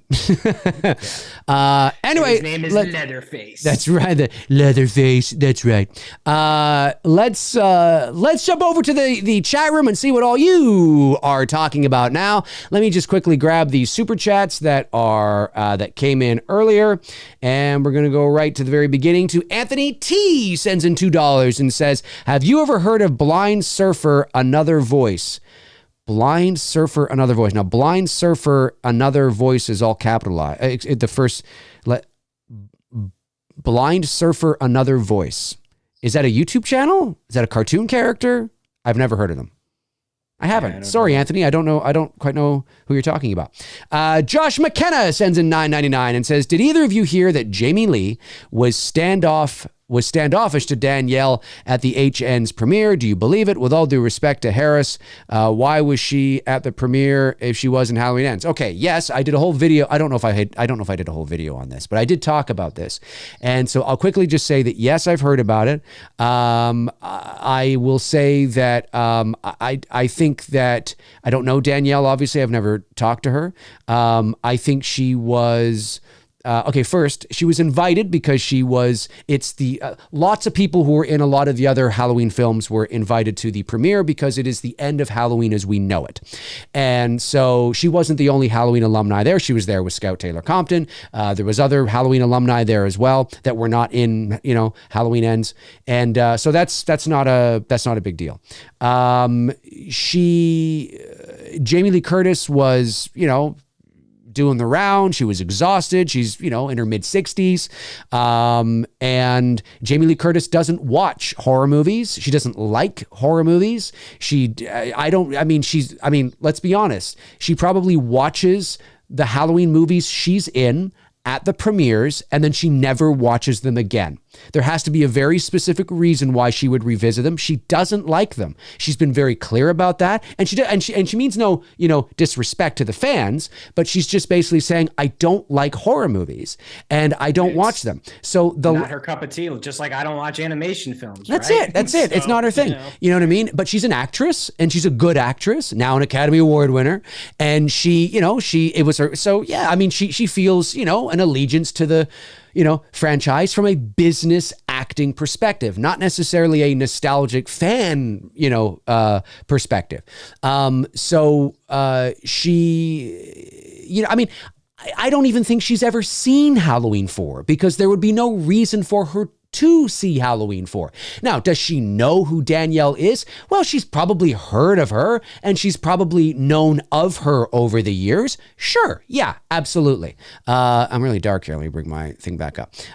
Yes, for sure. But if Danielle Harris in a crowded premiere was to walk up on her and say, "Oh, hello, I'm so-and-so," and blah, blah, blah. Listen, Danielle was hoping for "Oh my God, Danielle, yes. Oh, Halloween 4, Jamie Lloyd, yes. Oh, how are you? Oh, how are you?" That's what she was Hoping for. I understand that. And that's not what Jamie Well, Lee and I think fans too were hoping for that, because I think they feel like these actors are invested into these movies like we are, but Of course. Well, it depends, but yes, to your point, you are correct. And so she, she was, by all accounts, from what I've heard, and I've spoken to a few people, Jamie Lee Curtis was fucking exhausted. She was at the tail end of this whirlwind thing. She'd been traveling all over the world, going to different premieres for this fucking movie and doing a lot of promotion for this fucking movie. And she was exhausted, and and Jamie Lee Curtis naturally, just her natural, whether you like her or not, her natural personality, she can be quite blunt and quite bold and quite curt and, all those things, right? Could Jamie have been a bit more softer or a bit more cordial or a bit nicer? Sure. Yeah. Okay. But she doesn't know who the fuck this is. Yeah, you know what I mean? I mean, she knows when she's introduced. Oh, I'm Danielle. I'm so and so. Oh, okay. And she said, oh yeah, no, I never saw those movies. You know what I mean? I believe her. I believe that Jamie Lee Curtis doesn't even know what the fuck Halloween 4 is about, if you were to ask her. So I think it's because we get wrapped up in the nostalgia, and Danielle had been anticipating this moment for so many years. And I totally get it. It was a bit of a letdown. What should have happened, and she couldn't find anybody to do this, was maybe, and I understand that she thinks that this might be her last opportunity. Maybe she's right. She should have had somebody introduce her to Jamie Lee. She just walked up to her, you know what I mean? With other people there, of course, but she just walked up and sort of was like, hi. And it's like, I don't know who you are. Oh, oh yeah, no, I didn't see those movies. So it felt kind of like it was a big letdown. It was a big letdown sort of thing. Now, I have heard, I am surprised that Danielle and Scout, unless I'm mistaken and they have, that they never mentioned this or talked about this on a podcast. So maybe they did, I don't know. But I did hear from a very reliable source that Jamie did reach out to Danielle to apologize and say, oh, I'm so sorry. I wasn't, it's just, fuck thing or whatever and blah, blah, blah. And so my understanding is that they did, kind of go, oh yeah, no worry about it. Oh, hey, it happens, blah, blah, blah. And that's it. And that's it, right? And that's the end of it. So, it is what it is. It is what it is. And so, yeah, I did hear about it and, Sorry? I think fans turned it into something more than it really should have been, Oh, for sure. Sound like so like, well, and like when I heard about it, I'm like, man, I feel like this is like high school dumb shit. Well, and I say the this, the popular girl didn't really like me. Like, yeah, no. And I say this with all due respect to Danielle and Scout as well, is that I think they made it a bigger deal than it probably was. You know what I mean? I don't know if they were just using it to, have some content or what. I don't know. So if they ever see this, I don't know. I'm just saying, it's not like she turned around and said, well, who are you? Danielle. Danielle Harris? Fuck you. Get out of here. I mean, now that would have been a story. Okay. That would have been like, whoa, juicy drama. But this was just kind of like, I get it, because I think people think that Jamie Lee should just know who Danielle was. Why? Danielle Harris isn't an A-list actor. It's not like Tom Hanks turned around, she turned around with Tom Hanks. You know what I mean? She's, it's a dimly lit room. She doesn't really know Danielle. And then when she did, she's like, oh yeah, oh no, I haven't seen those movies. To your point, Tony, and you're bang on. I think we tend to look at this from the fan perspective, and we have to understand, as iconic as Jamie Lee is, she's a great actress. She's a legend in the horror world. Absolutely. I don't have anything against her. But at the end of the day, it's not unprecedented, the stance she's taken. There's a lot of people that are like this. Jamie Lee doesn't like horror movies, guys. She's not into them. She doesn't watch them. She doesn't even watch the horror movies she's in, away from a premiere, right? And keep in mind, too, that actors, because they're contractually obligated to do so, will go to multiple premieres. So there'll be like a North American premiere, there'll be like a Japanese premiere, or like an Australian premiere, or the London premiere, whatever. A lot of the times, the actors will go to a premiere and watch the movie with the cast once, okay, But sometimes actors will go to multiple premieres but ditch the movie. They'll walk the red carpet. They'll do the, oh, hi, how are you? Yes. Oh, it's just so lovely to be here right now. And they'll do all that. But then they'll walk into the theater and they'll fucking walk right out and get into a car and go back to the hotel. That happens too. Because why? I've seen the movie already. I don't need to see it again. I'm at my 9th premiere. You know what I mean? That happens too. That happens even outside of horror movies, right? So, again, I'm not trying to be a party pooper, but I just think it's important that we remember that Jamie Lee is awesome. She's a scream queen. She's a legend, absolutely. But she's made it no secret either that she doesn't really like these movies. You know what I mean? I mean, from a fan perspective, right? So, it is what it is. It is what it is. But thank you, Josh, for the super chat. Zigo Arskate 45 sends in $1.99. This is what I'm talking about, Zigo. These are the kind of questions I like when you ask. Or statements you make, I guess. Texas Chainsaw Massacre 03 also has a prequel that is almost better. Tony would probably agree with you right there. Yeah, the prequel's good. The prequel's good. I wouldn't say it's better, but I enjoy it. Well, he says almost. He's like, it's kind of, yeah, no, I agree. It's definitely, if you're going into a nice, good 1-2 punch movie night, both those films, you've got a good movie night. You know what I mean? They're both really good, in my opinion. Totally. Absolutely. Anthony Andriotis sends in $10 and says, hey, Dave, we are a little over 2 months until Indiana Jones comes out. Hang on a sec. Comes out. When do you think we will get a second trailer? You're right. Never. They're not even going to release the movie. No, I think you're going to get it next month. I think you're going to get it in May. That's my thought. You might get it this month, but I think it's going to be May. Zigo RZ Skate 45, another good question. This is what I'm talking about, man. This is what I'm missing from you. Sends in $1.99 and says, Wayne's World or Bill and Ted? I think I might have to go Wayne's World. What about you? Bill and Ted. Ooh, I like it when Tony and I go complete opposites. Yeah. Opposite. I love Bill and Ted. Wasn't really a big Wayne's World fan.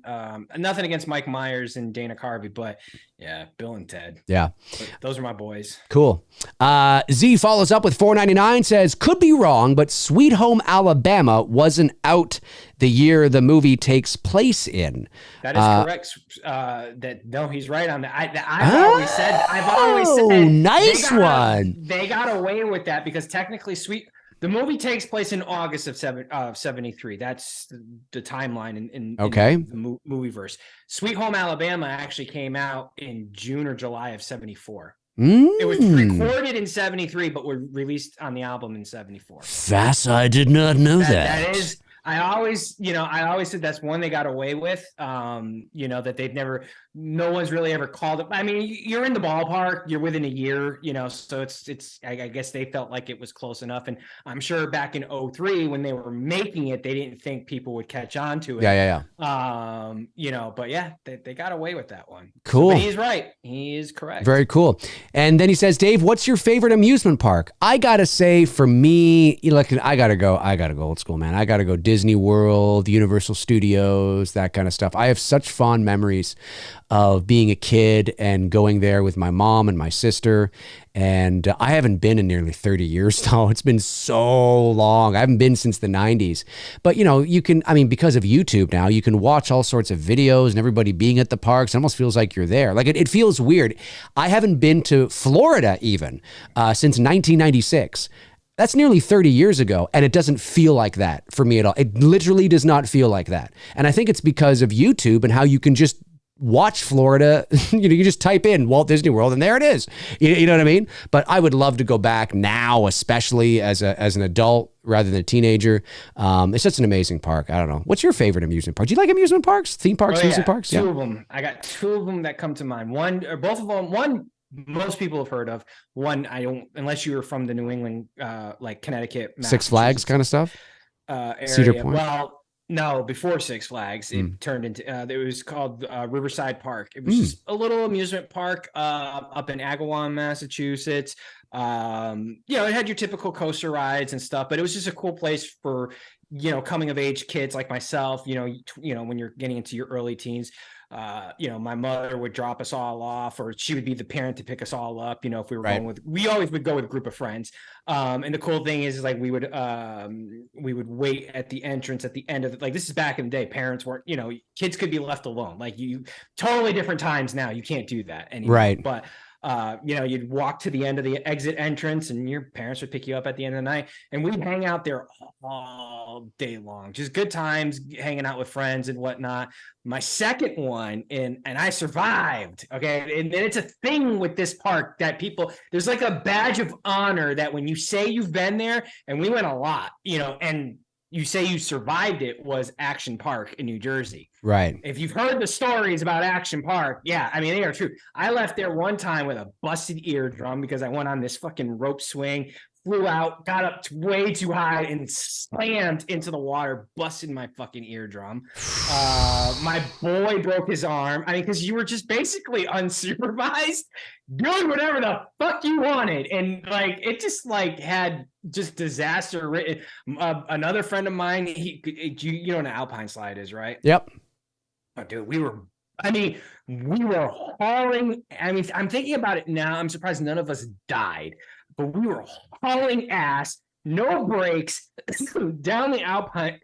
And I can still see his ass, Superman, hit the turn and went straight off it, just like flew. Like in my mind, all I hear is R. Kelly's "I Believe I Can Fly." Well, it's funny because I remember this isn't a theme park. Shit. But you've heard the stories about Action Park, oh, right? I mean, and it's true. I mean, anything you've heard about that park, trust me, it is true. And if you survived it, you're wearing that badge of honor. Yeah. That's funny. That's funny. I remember a grade 6 field trip. This wasn't to a theme park. It was to a ski hill, a ski resort. And I'd never skied a day in my life. Now, I played hockey, and there's a saying that if you can skate, you can ski. I mean, there's similarities to the motion, but if you've never skied before, it's not like you can, you throw on the skis and you're, fucking champion.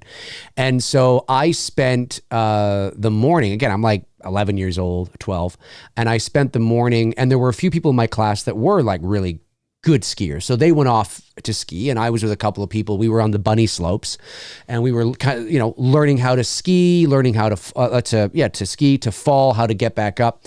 And then the time came, I had my lesson, and I could go and ski on some of the hills. And so I went into the little like chalet kind of hut or whatever to get poles. I had skis and I had poles, and they had no more poles. And I'm like, what do you mean you have no more poles? They were all out of poles. So I was like, well, fuck this. I'm like 12. I'm like, fuck this. So I get on the fucking chairlift. I go up, and I fucking, those people like you're talking about that are like, in so stupid. Yeah. In the Olympics, and they're doing that. I know you can't see me, but they're doing that. They're like they have no poles, and they just have the skis, and they're like leaning over, and they're like, and they go off the big jump, right? Well, yeah. That's what I must have looked like. I was like, fuck this. I'm going down what's called a Black Diamond Hill. I'm sure they have them in the States, like the toughest course, right? Yeah. I'm going down, and I passed this kid. I still remember his name. I haven't talked to him in years. I still remember his name, Mike McKinnon. Mike, if you're watching, I hope you're doing well. Mike McKinnon, who was, I wouldn't say expert, but he was a good skier. He had poles, and he's, going from side to side and skiing. And I just fucking go, I had no control, Tony. I didn't know what the hell I was doing. I'm just like, but I look like a badass. I'm just like, I'm like darting down with no poles. People must have been like, look at that fucking kid go. Holy shit. And then I get to the end, and I, do like the turn, and I stop and whatever. And I fucking loved it. I'm like, this is great. I don't need poles. Who the fuck needs poles? So I went back. So I skied the whole afternoon without any poles because I didn't have any poles. It was fucking ridiculous. Anyway, sorry. Man, we were idiots back. And I mean, really, when you think about it, I think about the stuff we did at Action Park, and nobody really got seriously injured. I mean, like, okay, broken arm is my boy who broke his arm. That is a but you know what I'm saying? Like we all Yeah, live to tell about it and whatnot, and going to Riverside Park, with season pass multiple times throughout the summer, hanging out there, unsupervised. When it was a smaller park before Six Flags came in and turned it into corporate USA, and I stopped going at that point because there was something about Riverside. The only way I can describe it, and if you are from Connecticut who watch us, or Massachusetts and you watch us, you know what I'm talking about. It was like, it was ours. You know what I mean? Like, you didn't really get a lot of people from the surrounding areas.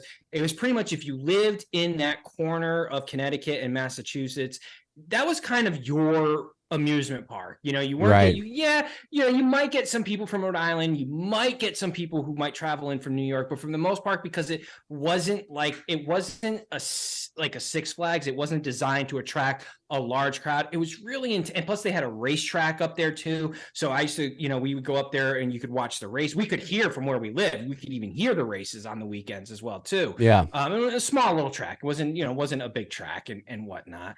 And they had a roller skating rink right across the street from the park. So when, wintertime rolled around, we would go to the roller skating rink and hang out and skate and stuff like that. So it was a nice little spot.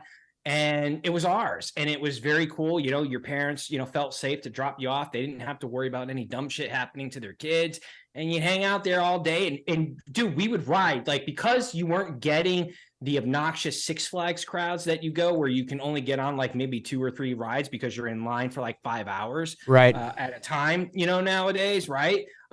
We could get on rides all fucking day long because you just, they had enough to where it was profitable and be a business for as long as they were in business for a long time before they were bought out by Six Flags.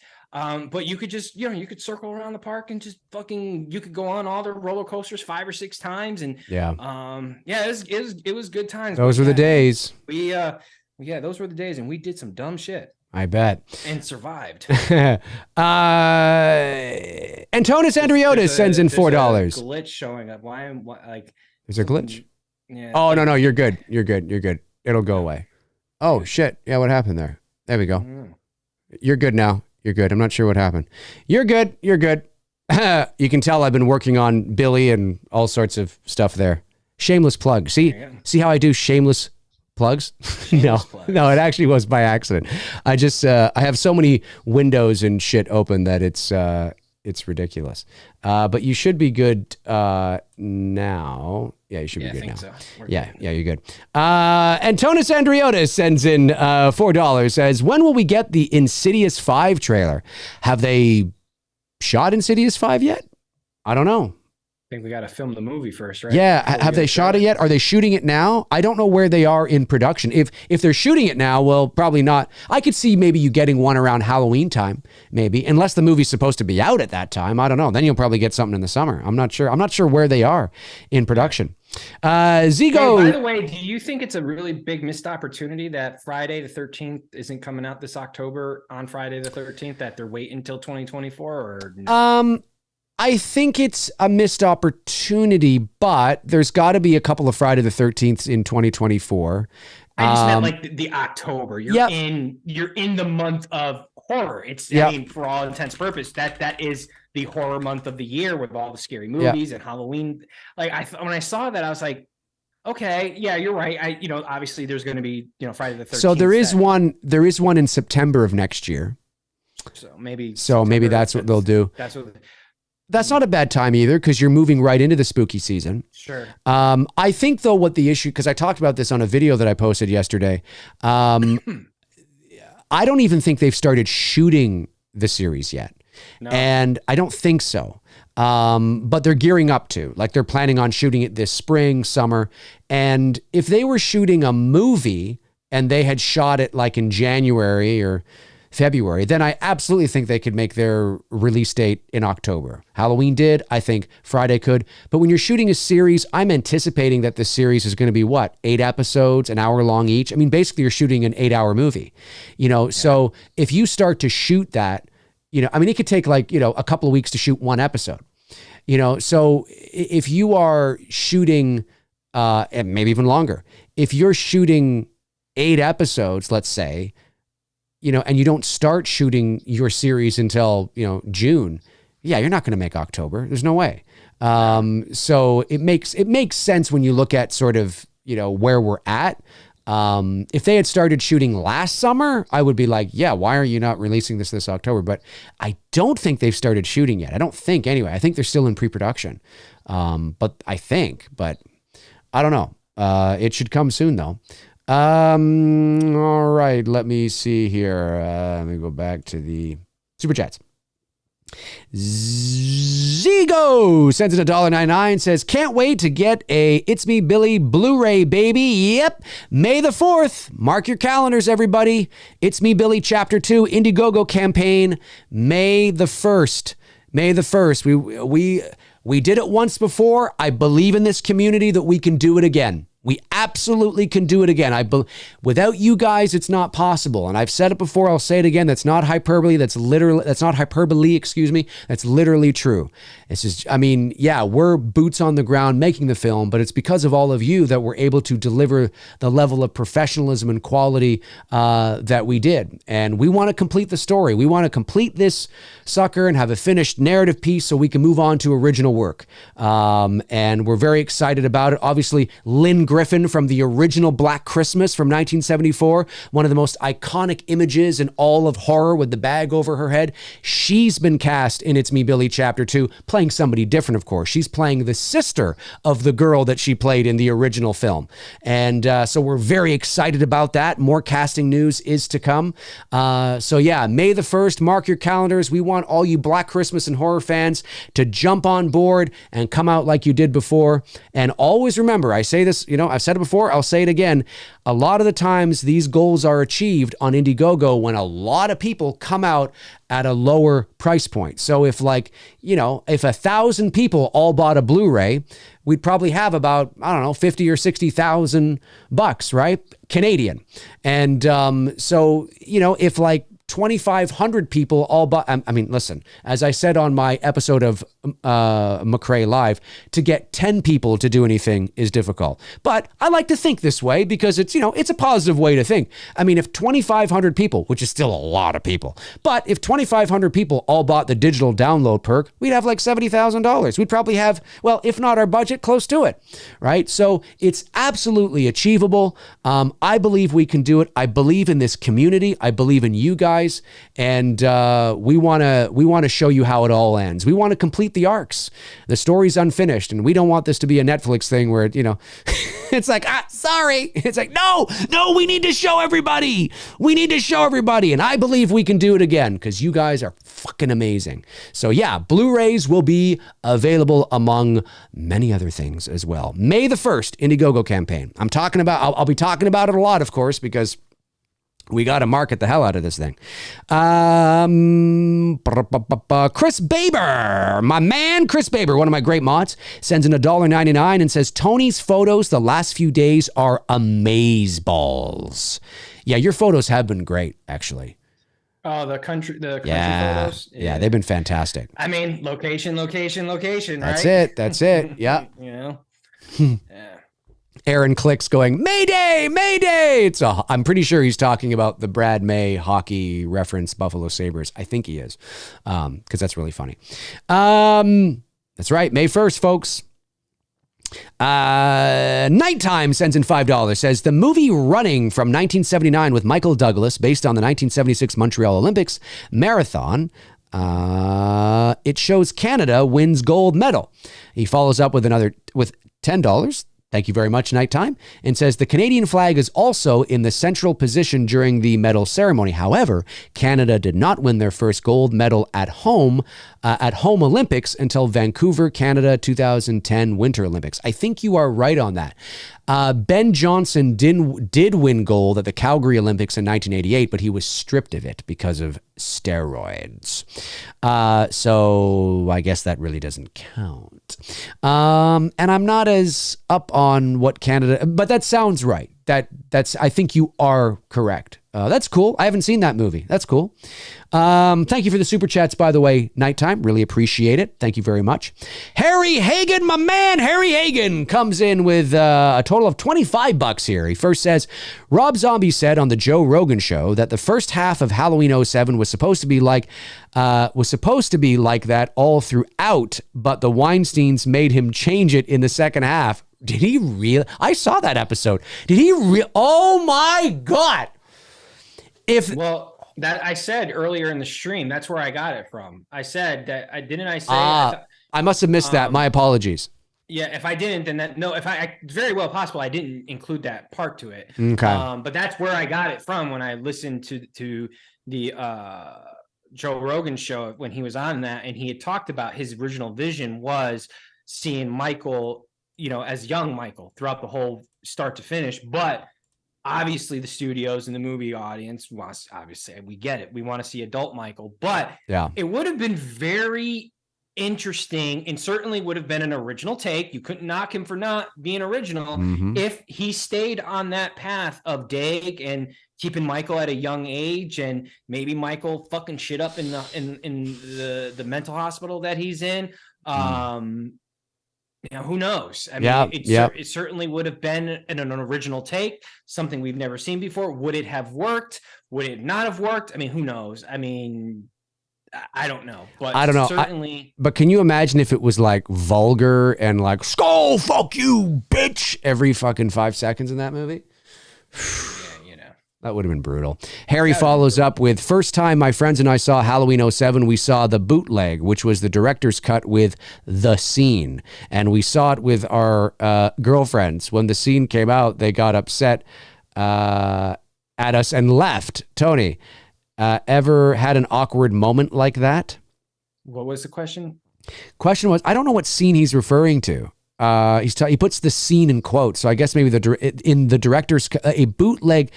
Harry had seen, the first time he saw the Halloween 07 movie, it was a bootleg version of the director's cut with quote unquote the scene.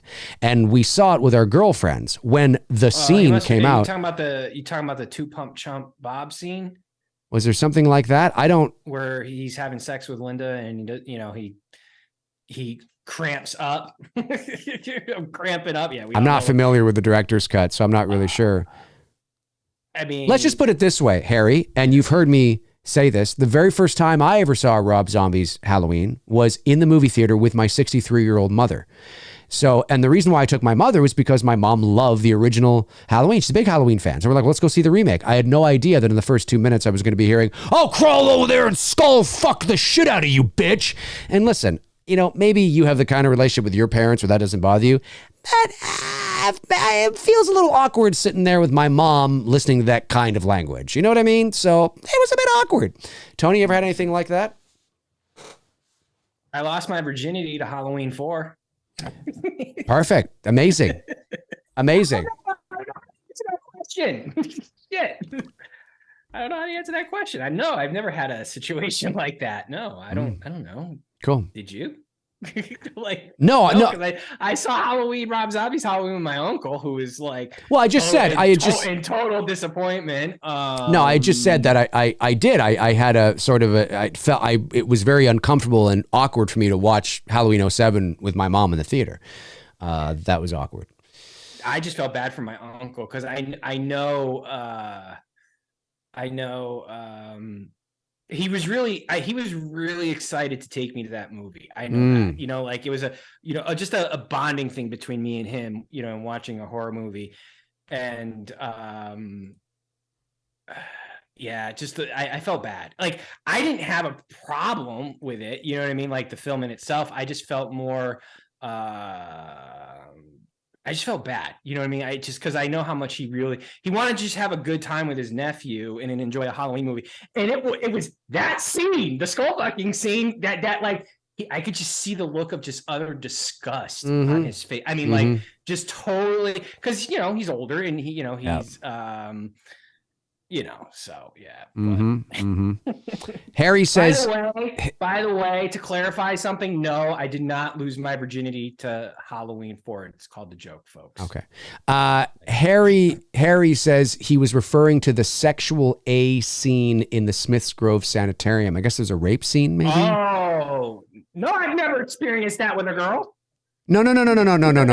He's not talking about that. He means has there ever been an awkward moment where you've been watching a movie like that and something comes up? Scene like an intense, like even like in A Clockwork Orange, there's a rape. There's a, right. Very intense. Yeah. Now that's clarifying it. Okay. Yeah.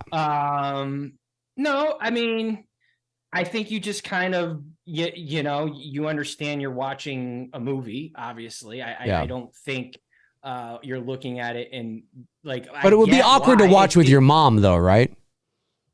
No, because I got a weird relationship with her. We're just like, we just always been that way. Like we have that kind of special bond where we're not uncomfortable. You know what I mean? Like, gotcha. No, I think that's cool. Like it is what it is. Like that's just how. I mean, now this is true. I mean, and this isn't bad. The first time I ever got fucking high was with my mom. So I mean, there you go. So there you have it. There you have it, folks.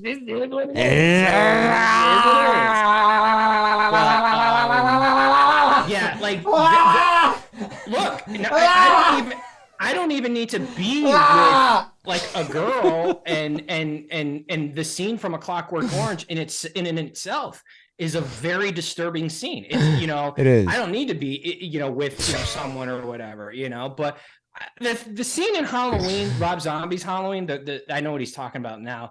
Yeah. No, it's I mean, it's actually a scene that I don't think you really needed to have in the movie, to be honest with you. About 90 minutes of that movie you didn't need. Props to the girl for willing to do that as an actress. There. Honestly, yeah. I mean, really, no.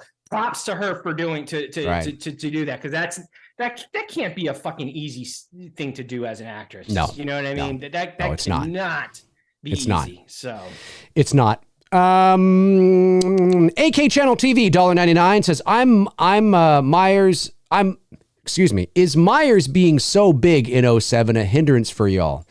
I prefer the regular sized dude, Myers and Nick Castle and Dick Warlock, and even James Hugh Courtney to a degree, although he's 6'3". He's a lot smaller than Tyler, and I know Tony feels the same way. But I can see why people find Tyler Mane intimidating. Sure. I mean, if I was lying in my bed and this guy broke into my home, it would be intimidating for sure. I've always made the argument on why the scariest Michael Myers out of all of them still is the original, is Nick Castle. Yeah, I agree. Is because of the fact that he's not a big guy, and the fact that he has this supernatural like ability to be able to lift a man up off the ground, choking him and stab him and pin him to a wall. Like, that is fucking scary. I expect someone like Tyler Mane's size to do that. You know what I mean? Like, that's not scary. Like, I expect that to happen when you're that fucking big and menacing. Yeah, bro, I expect you to fuck shit up. I would be highly disappointed if you couldn't fuck shit up. So that's why what makes Nick's version of Michael and the way he portrays it and the way it's, done throughout the whole film, and the fact that he's just not this big lurking guy. I really wish, unfortunately, again, it was the time, it was the 80s and whatnot. Everything became big and menacing. Jason was big. And although he wasn't originally done like that, the original version of Jason. It's very true. I mean, I'm bigger than freaking now at 194 pounds. I'm bigger than Steve Dash. Right. Steve Dash was all like about $185. Right. He wasn't, Jason wasn't a big guy. Michael wasn't a big, Freddy's not a big guy. No. That to me is more menacing than like, okay, well, here comes a big ass dude. Yeah, he's going to whoop my ass. I expect it. Freddy's not a big guy either. Chris Baber, $1.99 says Traction Park, Tony. Traction Park? Is that Chris? Is that Johnny Knoxville's movie? I know Johnny Knoxville loosely based the movie. Like, it's not even close to what Action Park was. Like, not even in the ballpark of what Action Park was. But he loosely based the movie on Action Park in New Jersey. Right. I'm wondering, is that the reference, Chris? Is that what you're talking about? I don't know what he's talking about, so that's why I was going to leave it to you. So if you just like follow up in the chat room, buddy, just let me know. If that is that what you're, because I've never seen the Johnny Knoxville movie. But I do know he did a movie. I've seen the trailers, and when I saw the trailers, they kind of like, because I thought it was going to be about Action Park, and as soon as I saw the trailers, I was like, this ain't Action Park. What the fuck? Sweet tea, the tea is sweet tonight. Sends in $10 for the channel, my friends. Be safe too. Thank you very much, Sweet Tea. Really appreciate that. And of course, Josh McKenna sends in $4.99 and says, your skiing story reminds me to ask if you heard about the recent Gwyneth Paltrow ski accident trial. I know she's on trial, but I'm not familiar with the story.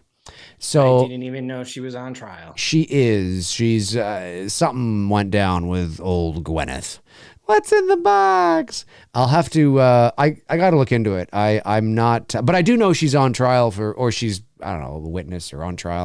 Well, no, I guess she's on trial for something, but she'll probably get off because she's a celebrity and she's not going to see jail time or anything. I mean, come on. I don't even know what the accident is personally, but yeah. Where are we? Okay. Well, we've just hit the 2-hour mark. That's a good spot. You think that's a good spot? Sure, why not? Sure, why not? That's a good spot. All right, folks, that's gonna do it for Tony, Michael, and I here on episode 100. Edward Nito. Not quite yet. Not quite yet. Edward Nito. Oh, but you could tell because of how fast that came in. He was just finishing typing that before we did our thing. We'll take a beat. We'll answer this because it's a $20. Yeah, $20 super chat. Thank you very much, Edward. Really appreciate that. My Godzilla fellow fan here says, you guys rock. Can you guys name a movie that truly scared you as a kid? For me, it was the trailer for Texas Chainsaw Massacre 3. I was 5 years old. That trailer. That's a cool trailer with the saw coming out the wall. Oh, it's that one. Yeah, it's that one. It's that one. Yeah. Okay. I was 5 years old and I was at the drive-in with my uncle. We were watching Nightmare on Elm Street 5. Wow. Can you guys name a movie that truly scared you? A movie that truly scared me? It's hard. For me, first time watching it, because I was a young kid, that kind of, it creeped me out, was The Exorcist, watching that for the first time. Right. It's because it's a fucking creepy ass movie. It is. It is. Yeah. When you're young, especially at 12 years old, watching that for the first time. Yeah. You're watching it on VHS, obviously. That movie. That movie hit watching that movie hit a nerve for the first time, and there's certain moments that still to this day that will, the magic's been revealed, but.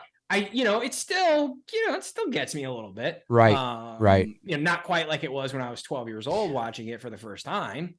You know what? I'll be honest. I think the first, but it's not scare me where I'm really scared. It was the good scared. Like I like to be scared. I think it was those first two Elm Street movies. Elm Street 1 and 2. I used to watch those on repeat all the time. And just especially 2, when I would see that, the opening and you hear like, and you're like, whatever that sound is, right? The soundtrack to Elm Street 2 is fucking great. And the bus comes around the corner, and then the title comes on, and that whole opening dream sequence is fucking the best opening out of any fucking movie in the franchise, in my opinion. And he's scary in it, so I was scared, but it was the good kind of scared. Like you wanted to watch it over and over because he scared you. You know what I mean? I can't think of a movie that actually frightened me to the point where I'm like, oh my God, I gotta turn this off. I can't think of any. I think maybe it's just because I'm one of those weird people that just, love horror. Like I just love being scared. I can't think of a movie that, like even today, when I watch a movie that's like, oh yeah, like it's firing on, it's got that mood and everything. I'm like, it's like, I get amped up. It's not like I'm actually like, oh. Same. Well, that's how I felt about The Conjuring when I first saw it. Yeah. Like, I wasn't like scared, good example. But right. I was just like, damn, this is good, and literally made a beeline out of the theater, bought another ticket and went right back into That's watching. it. I was like, That's it. holy shit. I hadn't been like that amped up about a horror movie in a long time. That's right. And that fucking movie landed for me, so. That's but it. It wasn't like I was scared. You know what I mean? Right, like I wasn't, right. Yeah. Yeah, no, exactly. No, I get it. I totally get it, for sure. All right. That is going to do it for Tony and I here on episode 186 of Two Dudes and Some Bullshit. Thank you to our great moderators, Frank Riker, Tabitha Short, Darren Sands, Chris Faber for doing and Cody Snyder and Andrew Stevens for doing what you guys do. I really appreciate it. Thank you to all the super chat questions that came in today. You guys are amazing. Thank you so much. And thank you to... for tuning in. We really appreciate it. Jump into the comment section below and let Tony and I know your thoughts on the battle here between Rob Zombie's Halloween from 2007 and, of course, the Texas Chainsaw Massacre from 2003. If you want to follow me on social media, you can. All my links are in the description. Check them out until your heart's content. And when your heart is content, check them out again. Tony, any last things you want to say? No, this is fun. It's good, man. Tony and I will be back next Monday night at 6 o'clock p.m. Eastern Standard Time. In the meantime and in between time, Tony and I will talk to you soon. Cheers.